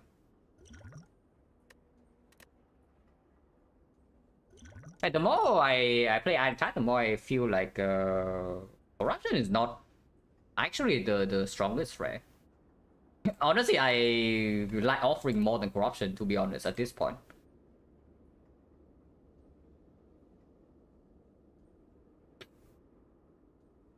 Wait, the run would when we eat the other 2 boss relic from Act 1, I think back would do fine though. I think back would do completely fine.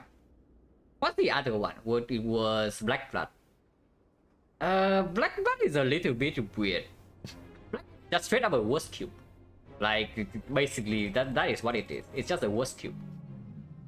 But I think the back would do okay. If you see what's strong, its C tier should be strong. Like, offering, you see it at any point that one, you're just like, extremely happy. Up until the 3rd copy. 4th copy maybe a little bit, but if the automatic, you don't know. You also see that the cube doesn't offer us anything in early act way. Like, of course, the bag also doesn't do anything here either. But at least the bag is strong, way stronger against the elite fight. And this is even with the freaking potion use, yeah? We use on potioning, we take 22 damage. Are you kidding me?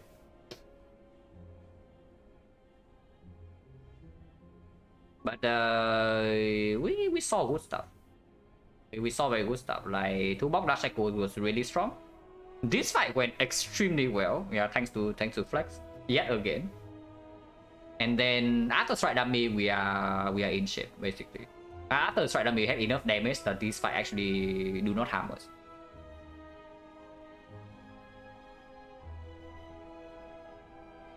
And can sustain default boss squad, yeah. On offering stacks, you don't have any sustain. Not true. I say this already, and I have already done it on stream. I pick up to 3 copies.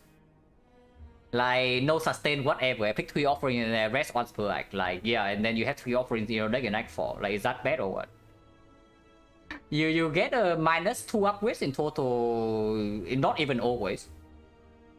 Like assuming you get like -2 upgrades to entire run, and then now you have 3 offerings in your day and nightfall. Like, is that a worthy trade? Yeah, I take that every single run. Even if I have pyramid, and pyramid is already where the offering is like at its worst basically. That is ridiculous. Because it's pretty usual that your Ironclad deck is a kind of deck that after you play like 3 or 4 powers, you just win the fight, no matter what fight it is. So this card is helping you in so many ways. Like, it's incredible. And of course it plays with the cube, it plays with the rupture. And you even have exhume, so you can get more offerings.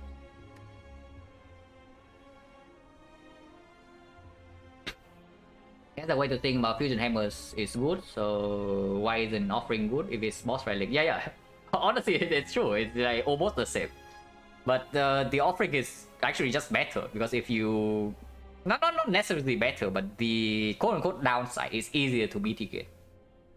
Because in some fights you draw well enough, and your deck is strong enough because of all the offerings that you take all the elites, that you do not actually need to play offering, but you are in total control of the fight like super early. If you're not in total control of the fight, then of course you're happy to play offering. That is ridiculously strong. And this one was cool. I really like it. Like, first card, freaking Cleave. Cleave was okay though. Probably Headbutt would outperform by the end of the run, but we already knew that. And then yeah, offering over anger, absolutely, it's not even close. And this one, Struck over Evil, was also considered a little bit because of Slime Boss, but yeah, Struck plays better in advanced always, and you can already see. This flex was really good. Without this flex, this fight is definitely 2 hits. So it's -6 into -8 into another -24. So yeah, the flex literally just saves 24 HP here. And then again in this fight it played.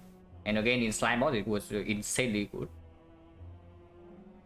Strict die, yeah, pretty unfortunate. Like Strict die to, yes, the Slime Boss. I think back to this one and I'm like pretty sad, you know, but I guess that is kind of a good way to lose the streak. Probably could have been prevented, but I will be real with you. I did not think that there was a chance that we die here. With 53 HP and a weak potion. I did not, the thought did not even cross my mind, and that is when it always happens, you know. And you think you cannot die, then you die. That's how the spiral goes. But this streak and about is 19. Yeah, new streak is on 2, so can build this out up maybe. Oh, I like this one. But yeah, that's all for me. Unfortunately, like haven't streamed for a lot past week, past 2 weeks, maybe 3 weeks even. Like the timelines are really straight. Like I don't think I caught anything in Singapore though, because the first week after I returned was like completely normal. But I go to Singapore the 2 weeks, and then I stream for 1 week, and then I get a flu, and then after the flu is gone, I like get the week of nonsense. Like, that's crazy. Don't die. Yeah, I'm trying. I get my full body checkup tomorrow.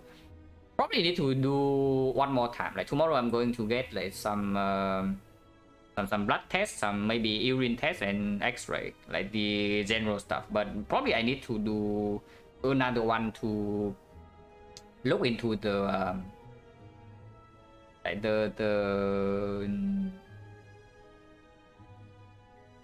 oh, what the word is, but maybe the system that's connected between like the mouth, the nose, and the ear. Because my a lot of people in my family have problem with that, so maybe it's like genetics.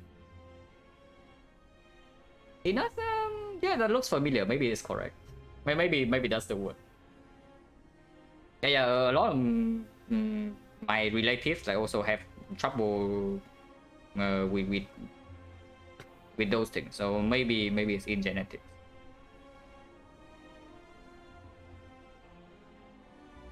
Yeah, I'll send you guys somewhere. If there's anybody on. Oh my freaking god, man. Okay, another annoying thing is that I don't know whether Twitch is actually blocked in Vietnam or not, but recently in the past 2 weeks I just randomly cannot access Twitch. I mean, once I'm in, once the page loads is fine, but to get the page to initially load, it doesn't always happen like super easily. Okay, it's here. So yeah, nobody is on. Nobody is playing A20 at least. A20 hard on defect. I can go there. We can go to Mer. Like, are you on right now? Okay, Mer is going online, so we can go with that. Oh yeah. Like, it's fine. Okay, we preemptively raid Mer.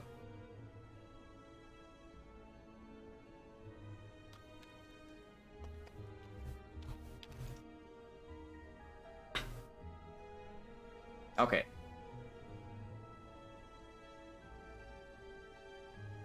Yeah, thanks for watching, guys, as always. Don't know whether I would be streaming tomorrow or not. It depends on when I get back from the checkup, but yeah, definitely hope to get back to streaming regularly now. Yeah, thanks for watching, as always, and see you later.